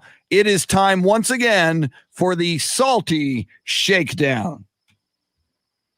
I appreciate that. Being called a professional. It Thank you feels very nice. much. Feels very adult. Woo. All right, Chris. Today's the day that we've been waiting for almost an entire week now because the situation has moved so very quickly. Texas and Oklahoma this week officially applied to be part of the SEC, and today the vote is expected to come out. Texas A&M has already said that they will say yes to the expansion. Yeah. So we should be hearing sometime today that Texas and OU will become a part of the SEC. When is still up in the air, but it is coming at some point. Now, Johnny Manziel has been trying to become a pro golfer. So he's been playing in a lot of tournaments, and he was playing in one a couple days ago, and he was asked about this expansion, and this is what he had to say about Texas and OU potentially, and now will be joining the SEC. I think Texas A&M is in a great position no matter if Oklahoma or Texas decide to come, and it looks like they're going to. So I think it's great competition for the league. I think it'll make our conference better, and lucky for A&M, we have a 9, almost 10-year head start on both of those teams being in the SEC. So, the rivalry's been gone for a while, and now it looks like it's going to come back. So it's time to just sack up and go play the game. We're in a good position. We have a good coach. We have a good team. If they want to come to the SEC and see what it's all about, then we welcome them with open arms. But it is no cakewalk, and it is not the Big 12. So it should be interesting to see how things play out. Chris, I love new and thoughtful Johnny, because I think he made some great points. I don't know what that 9 or 10-year start is really going to do for you, because you didn't make the playoffs this year, and your recruiting is going to go down. But good for you. It also sounds like it's coming from a man who never had to play Texas, even if it was in their down years. And yes, they did play Oklahoma, and they did beat Oklahoma one time in the 2012 Cotton Bowl. Johnny, of course, was at the helm for that. So, Johnny does have that one game experience against the Big 12 team. I don't know what else he can really say about the Big 12. But I appreciate that he said they are welcoming them with open arms. The rivalry officially renewed. They have played in other sports, but it just wasn't the same when you're not in the same conference. Today should be a big day, Chris. Are you surprised? Are you happy? It's all happening so quickly. I am, and I think it should happen quickly. A couple of things on Manziel. His last little comment. It is no cakewalk, and it is not the Big 12. We know that, Johnny. Love you, dude. Yeah. I think Texas and OU. Try playing football not on drugs, though. Yeah, exactly. It goes a long way. Boom. So yeah, but yeah, Johnny, and I kind of like Johnny Manziel. I think he's very entertaining. And Kerrville, Tyvee's finest, so he's kind of a local boy. No, I am excited, and the time has come, and I hope, let's just do. And by the way, kudos to Texas A&M. You were looking pathetic early in this process, saying, "Oh, we don't want you to come. We want to be the only SEC." Yeah, stop looking pathetic, embrace it, celebrate it, and let's play football. Apparently, they have reached that place. So good on you, Texas A&M. All right, moving on. We heard yesterday the Texans have sent Randall Cobb back to the Packers to be paired up with Aaron Rodgers. That, of course, was part of Aaron Rodgers' deal. You got to get me my boy back, Mr. Randall Cobb. So Randall Cobb was like, man, we should maybe bring Jordan Nelson back, right? He is an essential guy. That's right. Get the band back together. We heard Aaron Rodgers mention him during his presser. And so Randall Cobb actually took to Instagram and shared some photos and said that he reached out to Jordy. He gave him a call. And that Jordy's response was, man, I'm going to be sitting on my couch. And then he sent him a picture of he and his wife posted up, all Packers gear. He's got the helmet on. He's got the jersey on. He's holding a Super Bowl football. And he's like, I'm going to be sitting here being your biggest fan watching the game, but I am chilling. If Aaron Rodgers would have him, do you think he'd take him, or is Jordy like he's done, right? What's it been like 2 years since Jordy's been gone from the Packers? Something. I mean, my gosh, though, if you're Jordy Nelson and Aaron wants you back, and if you've got the skills, gosh, he should give it a shot. Give it a shot. I mean, and you just heard, put the band back together. Let's do it. So hopefully, and only he knows. Maybe he's been. Yeah. Letting his body go, eating some bad food for 2 years, but we'll see. But it would be fun to see Aaron Rodgers get what he wants and go on a run here for the Packers this year. It doesn't look like it'll happen, but I admire the reach out by Cobb just to even see if there was a chance. All right, and finally, we've been talking some NIL today, and in news in that area, Mr. Quinn Ewers, of course, a Texas target who flipped and committed to Ohio State. He has not signed on the dotted line yet because he's going into his senior season. However, this week he is supposed to decide whether or not he's actually going to take place in his senior season at South Lake Carroll. He is considering going to Ohio, enrolling early. He's already was planning on going in January, but this will be foregoing his senior season because in Texas, he cannot make money on his name, image, and likeness while under UIL rules. So if he completes that one English class, graduates early, and goes to Ohio State, he can start making money. And he already has an offer from a kombucha company that's not just going to pay him cash, but is going to give him equity. So he is potentially going to be making $1 million before the year he was supposed to be going to Ohio State and playing football. He's weighed a couple options. We've seen some quotes. He'd really miss the camaraderie of his teammates and getting that chance to win a championship and a state title. But he says it'd be a great learning experience. He'd go ahead and get familiar with his new teammates and the campus and Ohio in general. Chris, you're Quinn Ewers. You're in his shoes. What do you do? It is a tough one. Literally $1 million question. Yes. I mean, as a purist, I'd obviously love him to stick around and play Texas high school football and compete for a championship. But if you're going to be a realist, Shannon, if you were Quinn Ewers' parents or advisor, like you just said, it's $1 million question, not to mention the fact that there's a chance you could get injured your senior year in high school. Hopefully not, but so you take the $1 million, you go to Ohio State, as he mentions, get familiar with the campus, with his future teammates, plus, oh, by the way, $1 million. And as you said, equity in the kombucha company. Hard to walk away from to play high school football with your boys. Yeah. And I want to make it clear, I don't know that that's the cash offer exactly from kombucha, but reporters are estimating that once he gets going and making money, he could make $1 million very easily. Wow. Again, it's just the effects of the NIL. In college, we're so used to seeing players decide to sit the last game of the season or the last bowl game to preserve their health. This kind of seems like another instance of that, along with what NIL has brought to the table. It'd be interesting to see if Archie Manning kind of ends up going in that same, or excuse me, Arch Manning goes in that same path as we get closer to him joining his college football. He's just a rising junior, though, so he still has a little bit of time. Quinn Ewer is supposed to make that decision sometime this week. That's it. Today's Salty Shakedown.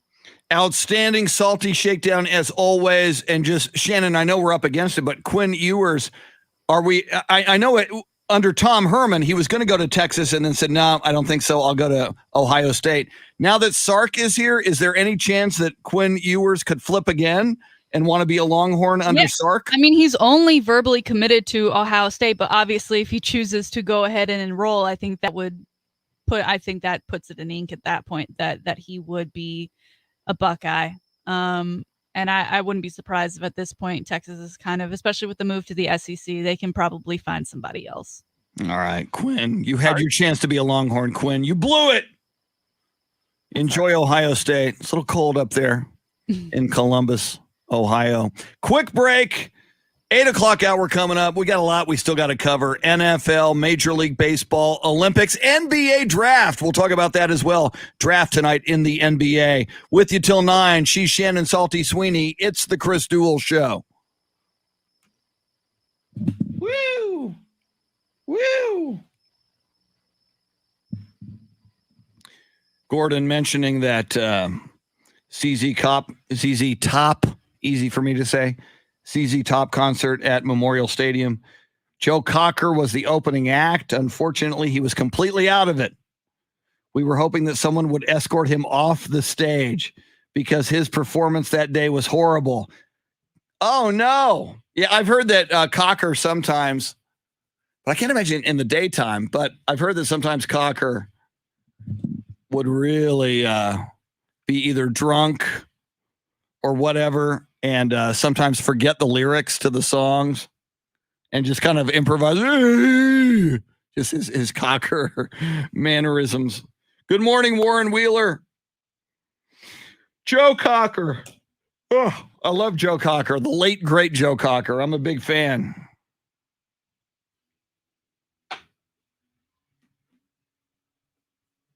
And what a distinctive singing voice Cocker had. My God.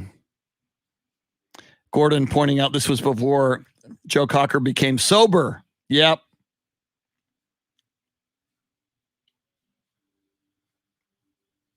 Joe Cocker.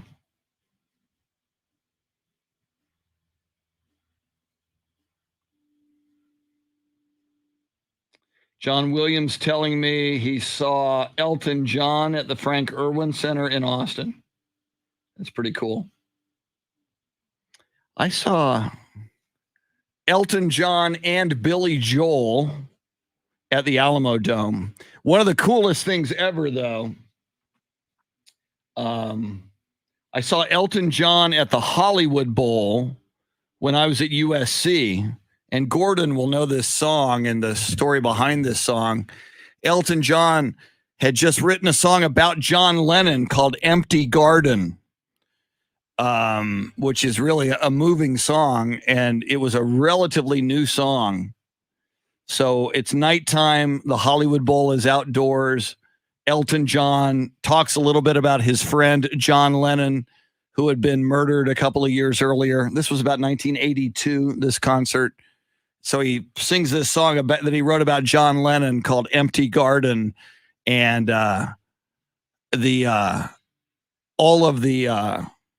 anybody who had access to a lighter started putting up lighters. So you saw this sea of like candlelight and lighters as Elton John was singing about John Lennon. And Elton John got very emotional after he looked out and saw just the outpouring of love for John Lennon and for this song that he had written about John Lennon. And it was just a very, very cool moment, coming heartfelt from a guy who knew John Lennon and wrote this song about him.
Wow, Gordon says, my wife helped promote the Billy Joel Elton John concert here. She had to keep them separated backstage until the concert started because Joel was upset at Elton John for some reason. Wow.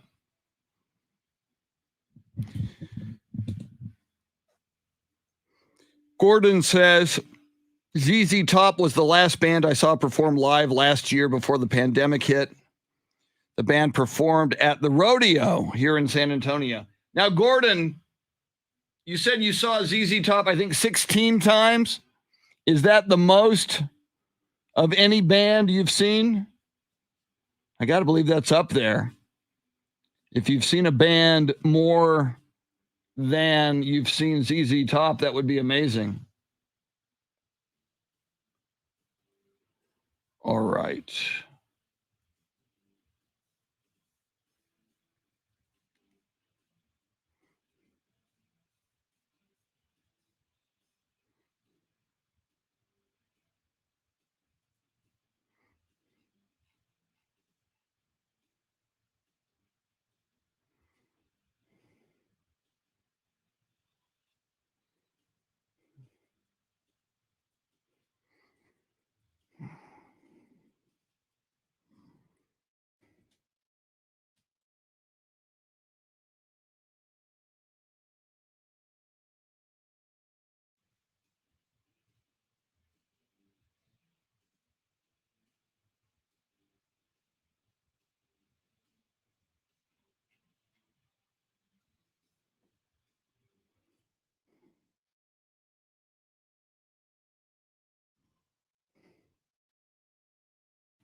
Yeah, John, I saw that, and we know about that postponement. We might get to that. That's a big deal. Another COVID postponement in Major League Baseball yesterday.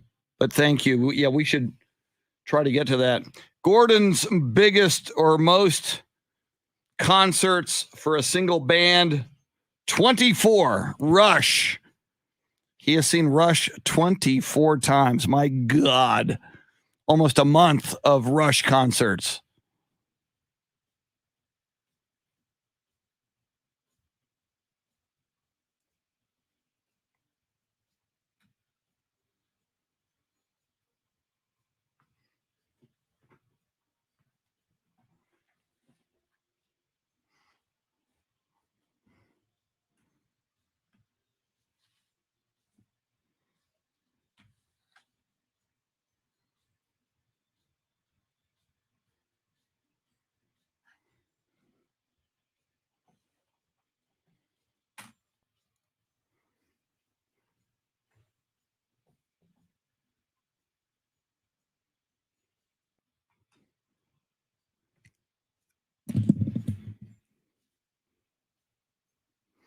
Gordon says we were slammed yesterday with customers wanting to purchase music by ZZ Top.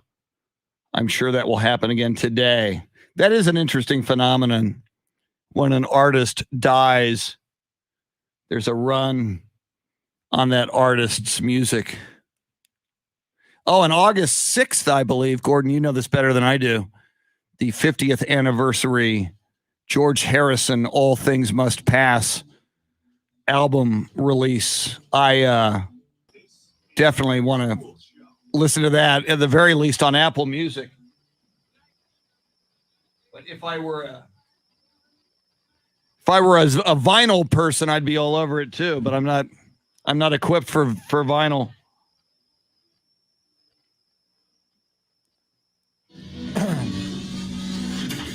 Now, Chris Duel. It is Thursday. It is the day of the night of the NBA draft.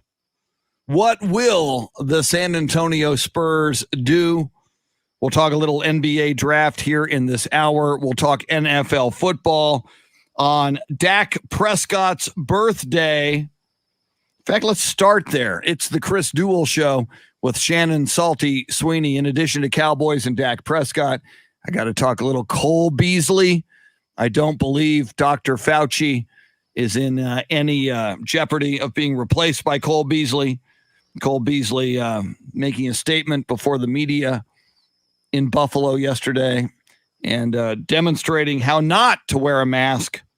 Thank you, Cole Beasley. I'm so glad you're not a Dallas Cowboy. Jeremy Fouts is your soundscape stylist. Shannon, like you, I follow a lot of Cowboys reporters on Twitter, and a lot of them I have it set to where when they tweet, it shows up on my phone. It's like, boom, Clarence Hill is saying this. Boom, Todd Archer is saying this. Boom, the Dallas Morning News is reporting. It's like, boom. There was a moment yesterday when just in succession, like tweet after tweet after tweet after tweet started showing up on my phone saying, Dak Prescott has just left the field with the medical staff. No, we don't know why, but Dak Prescott is now walking off the field at Oxnard at Cowboys training camp and headed into the locker room. We don't know what the medical is. So that was happening for several minutes. I'm like, oh my God, we're just first real week of training camp and Dak Prescott leaving the field with medical staff. As it turns out, it's a shoulder issue that Dak Prescott says will be fine. But again, Shannon, we've talked about this. It's just a little reminder that, and we had a big reminder a year ago during the regular season, but this is another little reminder that no starting quarterback in the NFL, and certainly for the Dallas Cowboys, is guaranteed to be in there on every play and for every game. And I say all the more reason the Cowboys have to make sure they've got a really good, viable option at backup quarterback. But today's birthday boy, Dak Prescott, making more than a few of us a little bit worried yesterday. I think it's fine. I'd rather it happen right now than any other time. This may, for you who are going to the Hall of Fame game between the Cowboys and the Steelers, I thought he'd maybe trot out there for the first rep with the offense, just for the heck of it, just for the TV coverage. We may not even get that now. Yeah, I would think that's off the table now. Yeah. Because I want him to be as healthy as possible. And I wouldn't be surprised if maybe some of it's just chalked up to, he's been practicing, obviously, but this is the first training camp back. And there's a lot that's got to go on there. So I'm okay. And he said he's okay. It was just a little agging. If anything, this is probably just more precautionary to have him sit for a couple weeks to make sure he is at his healthiest come the start of the season. So I'm not freaking out. No. Yet. And everything you say, both Dak Prescott said this and the Cowboys said this yesterday, and the term you just used, precautionary, they said that's what this is. We're just being extra cautious. This is precautionary.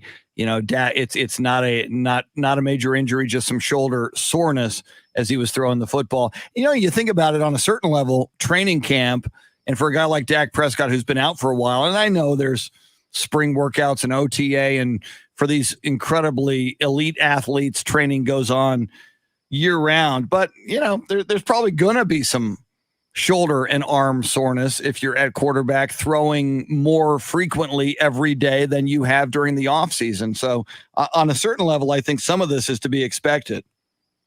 Yeah, I mean, I'm not going to sit here and say that I expected him to get, knocked out or taken out of training camp. But I think given the circumstances that he had been through, right? Not only was he not training as much at the start of the off season, but he wasn't working out through the rest of the season after that injury, because it was just in his foot's best interest not to be on it. And that's how, he's not going to practice his arm mechanics in a way that he's not going to use them on the field. That doesn't make any sense.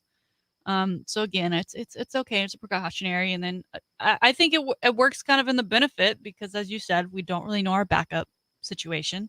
We have an idea, but no one is the clear front runner, and this will allow them to get more reps and get more comfortable. And then once, the preseason games start coming in, they'll get to take those on. And as fans, we'll be able to sit there and assess who we'd like to see. And hopefully that aligns with who the Cowboys will pick to be number 2. Yeah, and we've talked a lot about the Cowboys' backup quarterback, and both you and I agree. It sure looks like at this point it's going to be Garrett Gilbert. Of course, Cooper Rush and Ben DiNucci in that competition as well. But I would certainly hope, and I always go back to this, Shannon, 2 years ago, New Orleans Saints, a Super Bowl caliber team, had their quarterback Drew Brees go down for I think 4 games, and they had a really good backup, an NFL veteran, obviously coming off the injury from Minnesota, but Teddy Bridgewater was a great, smart backup quarterback to have. And when Drew Brees went down, Teddy Bridgewater, I believe, went 4-0, backing up Drew Brees when Drew Brees had to recover from injury. So I'm just a big believer. It is a quarterback-driven league. The fortunes of every NFL team, and the Cowboys saw that in a big way last season when Dak Prescott went down. You lose your quarterback. If you don't have a really good backup quarterback, you're going to lose football games, and that's why the Cowboys failed to win the NFC East last year and go to the playoffs in a season that the NFC East was very winnable, and the Cowboys still darn near won the NFC East in spite of themselves, in spite of all of their problems at quarterback last year. Now, Shannon, we talked about, yesterday was just such a big day at NFL training camps, the Dak Prescott story with the Dallas Cowboys. You and I spoke at length, and we played audio from Aaron Rodgers, quarterback of the Green Bay Packers. I think Aaron Rodgers being very reasonable, making some very good points about wanting to be involved and how he could actually positively contribute to ideas and future personnel decisions for the Green Bay Packers. And then there was Buffalo Bills training camp, and our good buddy Cole Beasley, who, and I love this, he starts reading a statement from like 2 pages of printed copy. It's like you're at a press. You can't sit down and just talk to us, Cole Beasley. You have to read a written statement that, I know you went to SMU, but I wonder if you wrote that all by yourself. I wonder if maybe you had a little help from an agent or maybe your very vocal wife in writing your little statement. Before he read it, he said, "Okay, I'm gonna clear the things up." He gave an intro to his, intro to the presser, and basically in Hawaii was saying like, "This is all we're gonna talk about it." But you've been saying this is all I'm going to say about it on Twitter, and then you wait a couple days and then you come back out. And so don't think that those questions aren't going to keep coming at you, Mr. Cole Beasley. Yeah. You're right. It was very strange. He read it from his phone. And like I said, he's pro-choice. I think we have some Mr. Cole Beasley here for you. I wanted to start this off by saying I'm not anti or pro-vax. I'm pro-choice. With that being said, the issue at hand is information is being withheld from players in order for a player to be swayed in a direction he may not be comfortable with. When dealing with a player's health and safety, there should be complete transparency regarding information that is vital in the decision-making process. Without having all the proper information, a player can feel misguided and unsure about a very personal choice. It makes a player feel unprotected and gives concerns about future topics regarding health and our ability to make educated decisions. With regard to our overall safety, we have to know we are armed with full knowledge and understanding that those who are in a position to help us will always do that based on our individual situation. Some people may think that I'm being selfish in making this a me thing. It is all about the young players who don't have a voice and are reaching out to me every day because they're being told if they don't get vaxxed, they'll be cut. Agents are being told by teams if they have unvaccinated guys, they will not be given opportunities as of now to be seen in workouts. So once unvaxxed players get cut, they're losing a dream they have worked their whole lives for over a vaccine that has proven to not keep people from contracting COVID, as we've seen. Every doctor I've gone to with questions begins every sentence with, "from what we know now," which tells me we don't know enough. The NFLPA is working to have vaccinated players tested more frequently than what the NFL initially stated. A lot of players got the vaccination with the idea that these rules were already set in stone, and they're not. It is common sense that if a vaxxed or unvaxxed player is tested less frequently, the likelihood of a player being pulled for COVID drops dramatically. In regard to player safety, I will conclude by saying we all want to be safe. For so many players around the NFL, safety does not solely mean avoiding the COVID virus. Our health is the now and years beyond, which we are trying to protect with our personal choice, while doing all the things we did in our protocol during a very successful 2020 NFL season. Cole Beasley, you are an ignorant tool. And I know people who went to SMU, and I feel bad for them because you are devaluing the degrees of anyone who went to SMU. Well, he says something in there, Shannon, about the vaccine is proven not to keep people from getting the coronavirus or COVID-19. Cole, do a little bit of research. Yes, you can still get COVID-19. However, overwhelmingly, those who have been vaccinated, if they contract the virus, are not deathly ill, do not have to go to the hospital, and do not die from COVID-19. We've cited the statistic that is backed up by overwhelming actual data and evidence by the overwhelming majority of medical professionals, scientists, and epidemiologists. Those who have died from coronavirus in June and July of 2021, 99.5% of them are not vaccinated. We had a guy, and there he is. He's joining us, same guy, Yancey, yesterday at this time when we talked about COVID-19. Shannon goes, haven't you guys seen that people are getting vaccinated and they're still testing positive for the coronavirus? Duh! Hello? Are you reading? Are you an adult? Can you process information? Oh, the vaccine must not work because people are still testing. It does work. It's keeping people alive. Cole Beasley is a tool.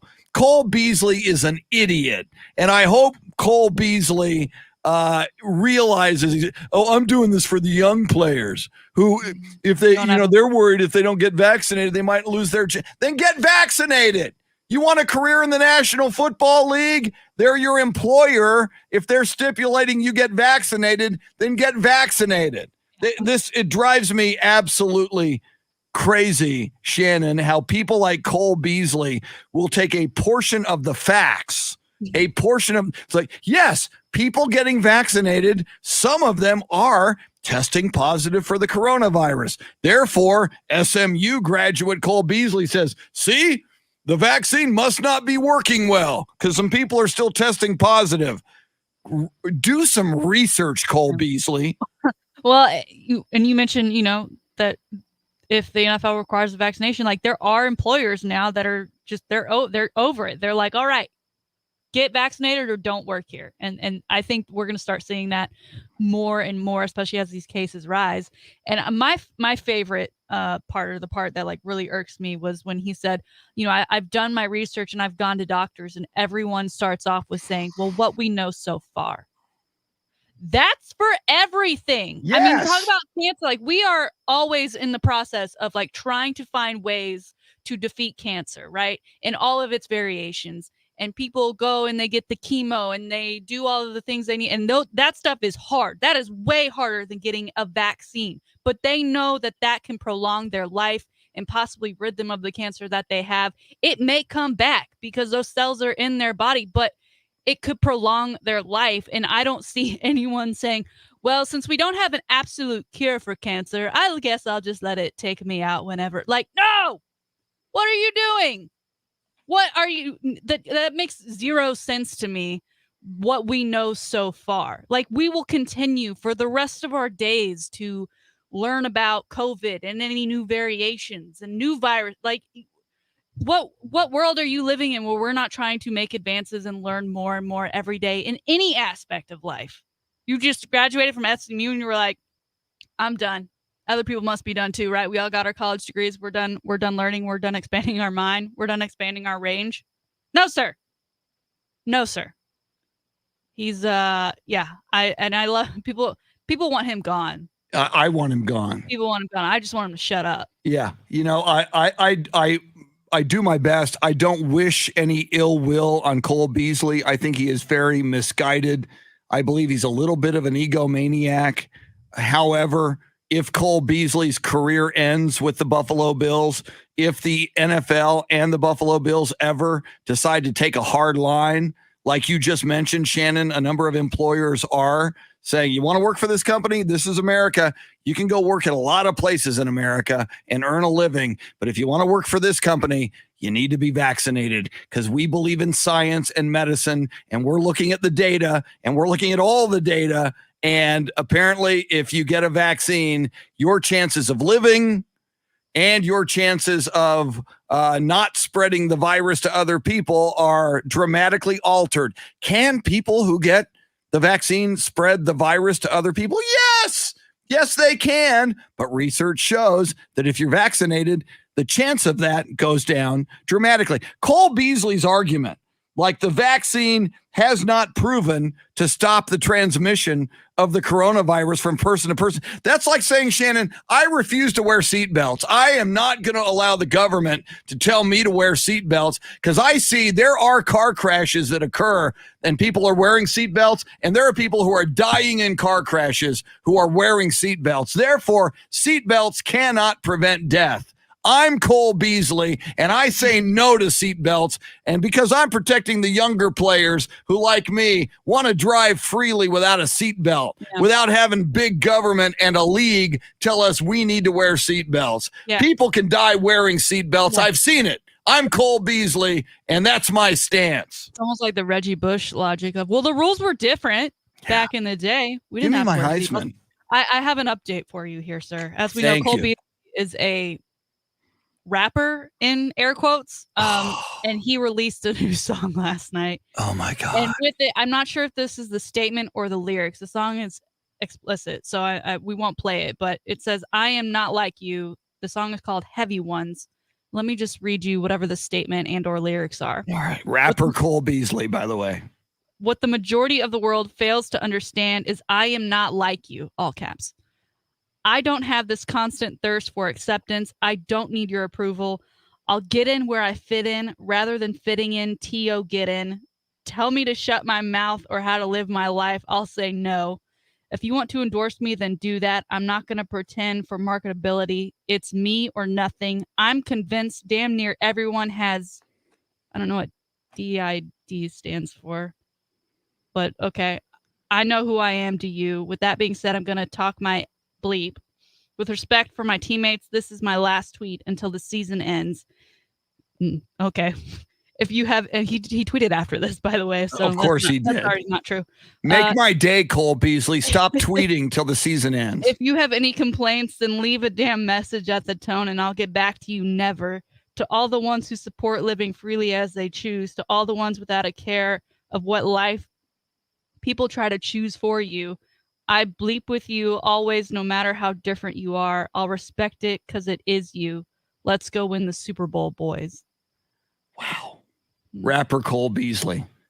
Do people pay money to buy Cole Beasley's rap music? I mean, you have Apple Music, sir, and his music is on Apple Music. So I would argue that you are paying for Cole Beasley's music. Cole Beasley, man, dude, stop wearing seatbelts, because that's just people can still die in a car crash if you don't wear it. And, you know, if I go on an airplane and Cole Beasley's on the airplane, I think Cole Beasley should be allowed to smoke cigarettes on the airplane. I mean, how dare an airline, a private company, or a country or a municipality mandate that, because I mean, secondhand smoke, I've seen people smoke for 100 years and not die of cancer. So I'm Cole Beasley, and I don't believe in these medical research statistics about secondhand smoke. If I want to smoke cigarettes, I'm Cole Beasley. I should be able to smoke them wherever I damn well please. And don't get me started, or I'll write a rap song about smoking cigarettes. God, I'm going to listen to it during the break. I thank I have to. God that Cole Beasley is not a Dallas Cowboy. You can Anymore. have him, Buffalo.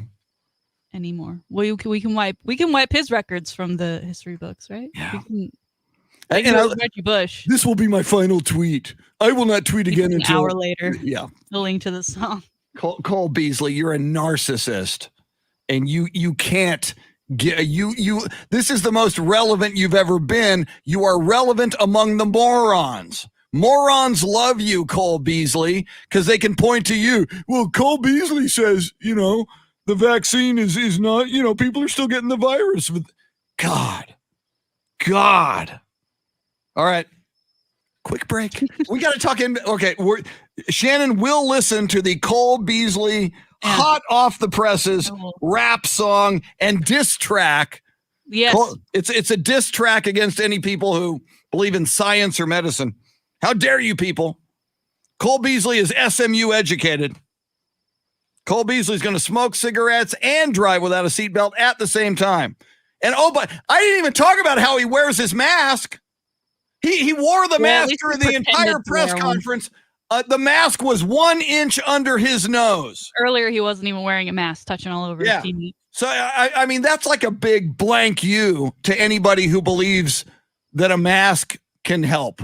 It's like, hi, I'm Cole Beasley. Blank you. Look at how I wear my mask. All right. Stevie Wonder, a little bit better musician than Cole Beasley. I'm just saying. That's my preference.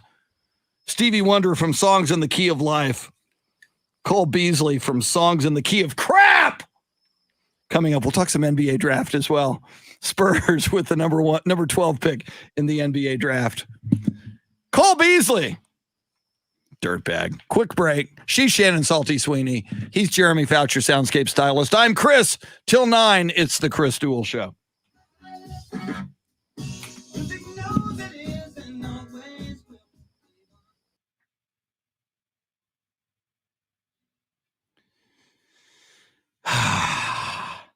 Maybe Cole Beasley is angling to get a hosting gig. What's that network? It's like way right of Fox that Mullet Boy at Oklahoma State was wearing their T-shirt, OWN or ONN or something. So maybe he'll become a host. Wow, American Sunisa Lee won the gold medal in gymnastics.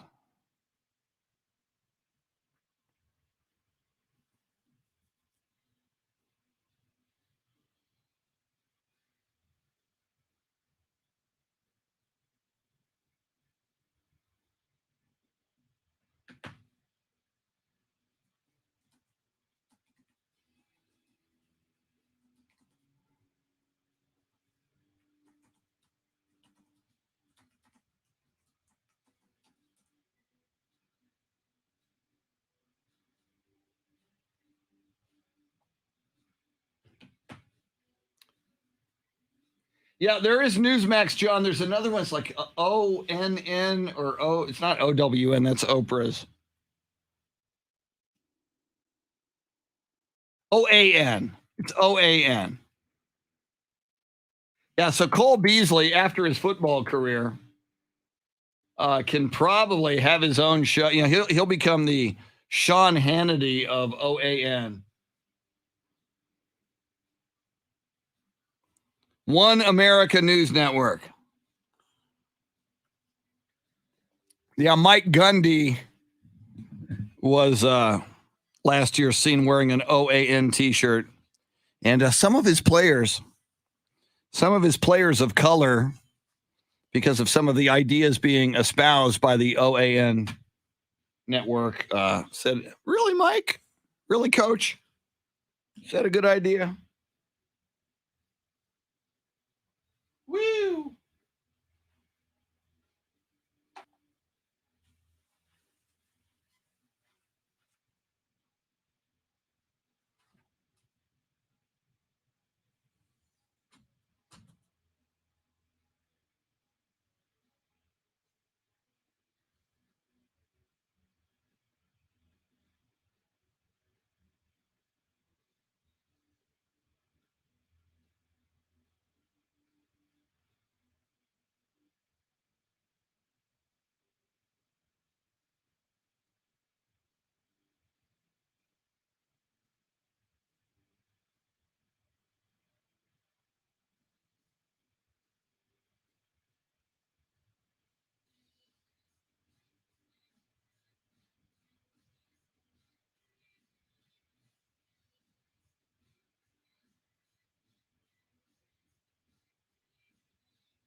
Yeah, John Williams, I do see that. Thank you, sir.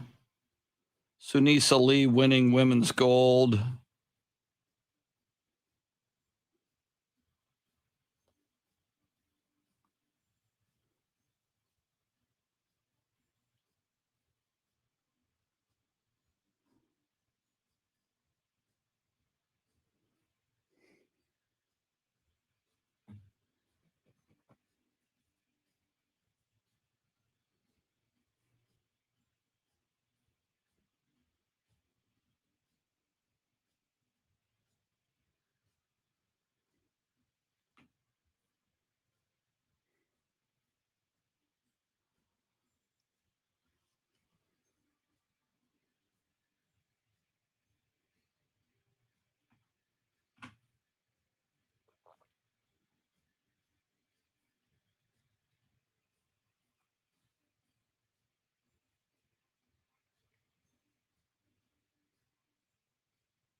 Here we go.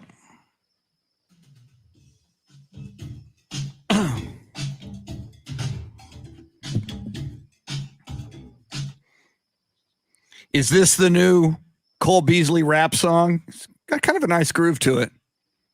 Wonder if Cole Beasley will release music videos to go with his rap video. Okay, that's no Cole Beasley song. Chris Duel show with Shannon Salty Sweeney. Jeremy Fouts is your soundscape stylist. Shannon, I'm looking at you on Facebook Live, trying to detect if you have a glow about you now that you have spent that commercial break enjoying the musical stylings of rapper Cole Beasley. He dropped a new diss track dissing anybody who believes in medicine or science or protecting fellow citizens from the coronavirus. What did you learn from the new music of one Cole Beasley? Well, it's 2 minutes and 40 seconds that I will never get back. A lot of cursing, a lot of expletives. I don't know if he thinks it makes him sound harder or something. I mean, the end of the song, he literally says "nana nana boo boo." He says "nana nana boo boo." So, Cole Beasley. And I mean, it's what the statement I read that he released along with the song is very much reflective of the kind of angle he takes for that record. But I don't see it being a hit. Believe it or not.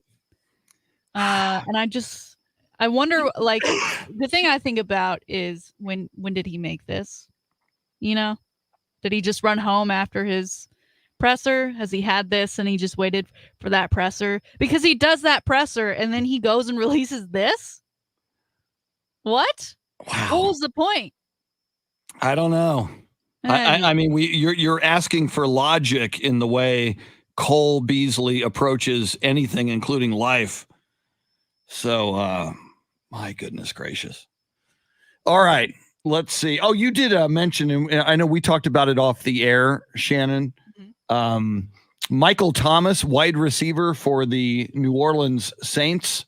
We are going to give him the Scottie Pippen Award of the summer. Apparently, he was in need of surgery so that he could be ready to go for the football season. He waited, I think, until June of this year to have surgery. Let's see, it was ankle surgery. And apparently now New Orleans Saints head coach Sean Payton is expressing frustration that wide receiver Michael Thomas did not have ankle surgery before June.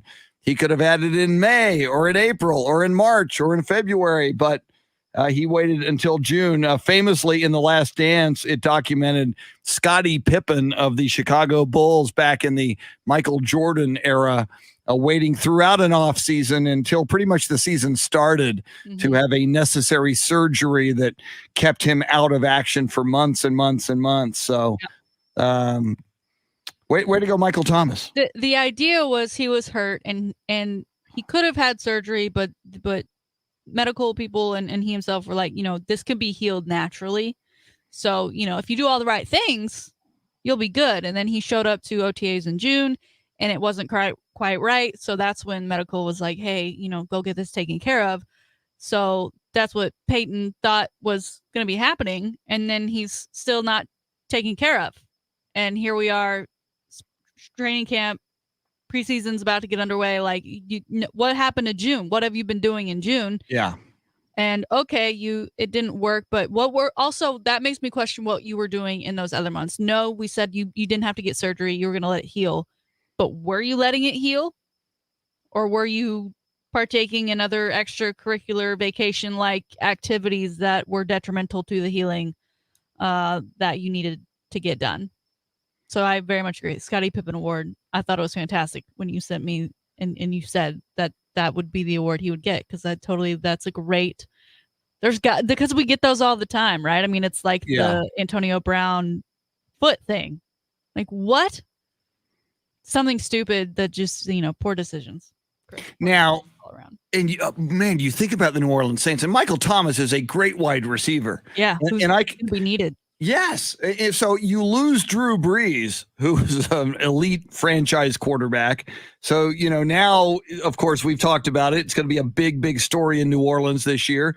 Jameis Winston or Taysom Hill can either or both of those guys, maybe a combination of the two, lead the Saints to great heights. Of course, the Saints were right there competing with the Tampa Bay Buccaneers for that division last year. Saints, in fact, won the two division games against Tom Brady in the regular season game and then lost to the Buccaneers in the playoffs. So you're going to lose Drew Brees and try to make a go of it with Jameis Winston and or Taysom Hill. Now you lose maybe your best wide receiver in Michael Thomas, at least for a while, and it's something that was preventable if he would have done his due diligence with his medical staff on this injury. I can see the frustration on the part of Sean Payton here.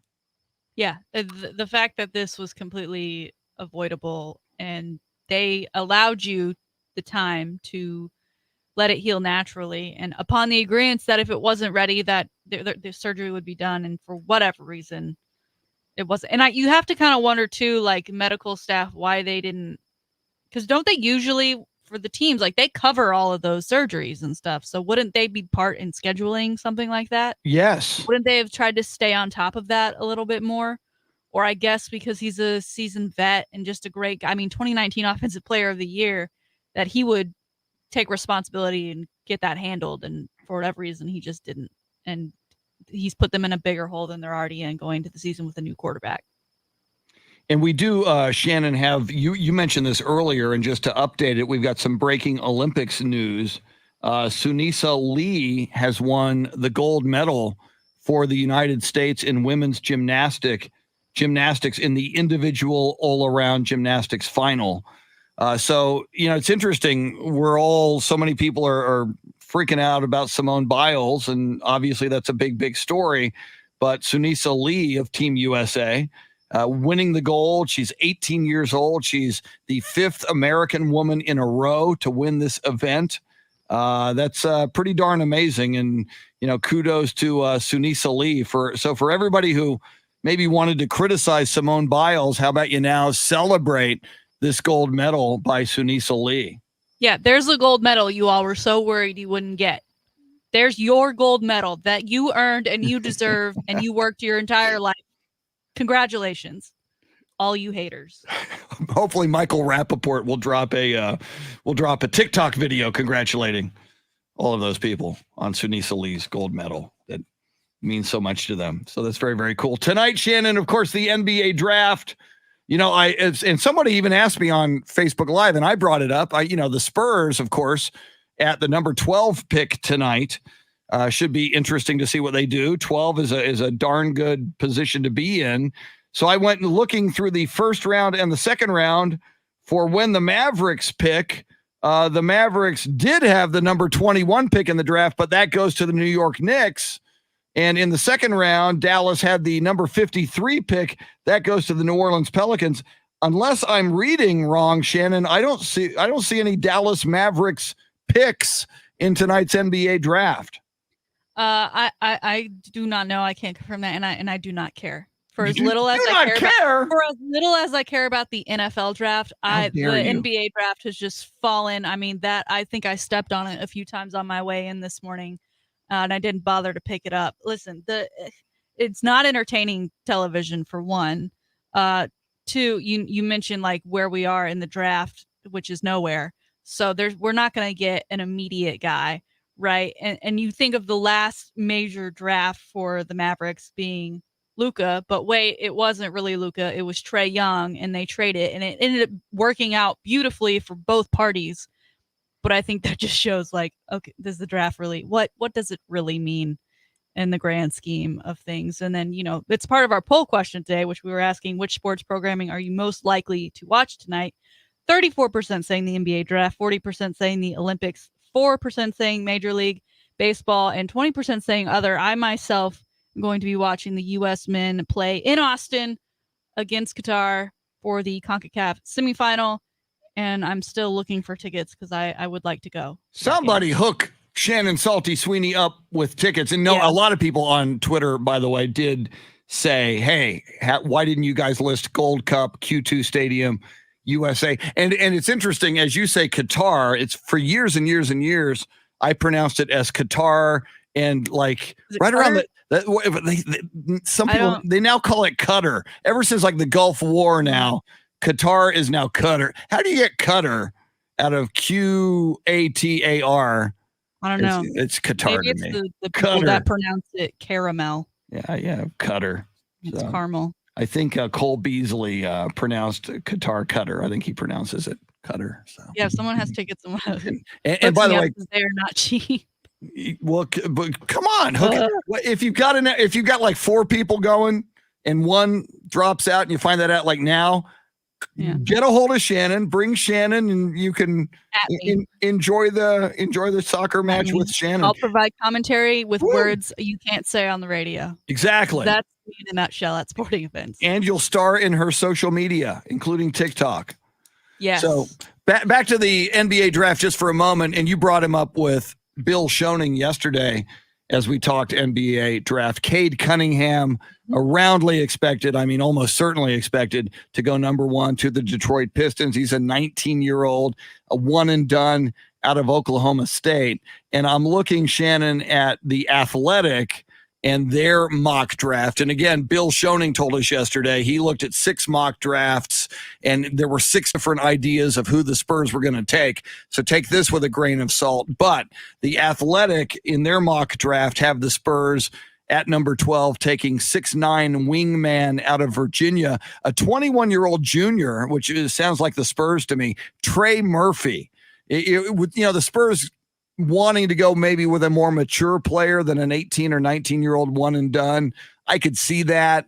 But again, the smart money says, the Spurs could benefit from going with a big man in tonight's draft. But again, I say this all the time, Shannon, if you think you know what the Spurs are going to do. You almost certainly are and will be wrong because they often go in a different direction. Well, and we got, the audio from the Shannon Sharp interview with DeMar DeRozan where he said, he asked him about free agency and he said, look, I'm really I've made money, so I'm really looking for a championship.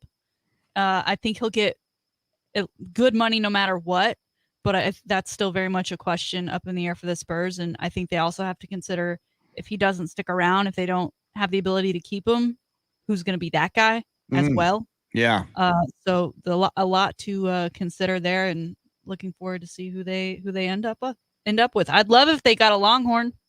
That way, there's a chance. I love when players get drafted and end up staying in the same area that they played in college. That would be cool. Fan base. That would be very, very cool. So we will keep an eye on the NBA draft tonight, even though Shannon's not that into it. I am, and we'll talk about it. I'm sure there'll be some headlines that we will cover tomorrow. Shannon, I hope you get your tickets to the Gold Cup tonight. USA Q2 Stadium against Qatar or Qatar, and apparently this week as well. I think it's in Mexico Mexico versus Canada. So I think this is the semifinal. Yeah. So I think they're in Houston. Oh, really? Okay. That would make sense. So, all right. So if USA could win tonight, and I think, come on, we got to beat Qatar in our country, on our soil, at the beautiful, sparkling Q2 Stadium. So if we can win that one, then either way, it's a fun either USA versus Canada, Operation Leaf Blower, or USA versus Mexico. They're always spicy games. That's fun. Yeah, that's good stuff. All right, Shannon, spectacular as always, a tremendous salty shakedown, and I won't be going home to listen to the Cole Beasley diss track. I think your review, works for me. That's all I need. I advise you not to. I took that hit for the team. Thank you. Squad. Appreciate that. I'm a team player, Chris. And it's nice to know over the next 21 hours, Cole Beasley will not be tweeting again. He says he's not tweeting again for the rest of the season. We'll see how long that lasts. It already didn't last, as we told you. Jeremy Fouts, the boy wonder, sir. Great job as always. Thank you very much. I will see you tomorrow. All right. Any final thoughts, Shannon, as we bid adieu? I wish you a very happy day, Chris. Thank you. Good time. I know you're doing some family duties. Taking family people duties. To the airport is always a nice gesture. I had a niece who had a baby overnight, named her Ashton Lou. Interesting. So, new baby in the family. Shannon, see you in 21 hours. Yes, sir. Everybody, be good to one another and have yourself a lovely Thursday. Adios.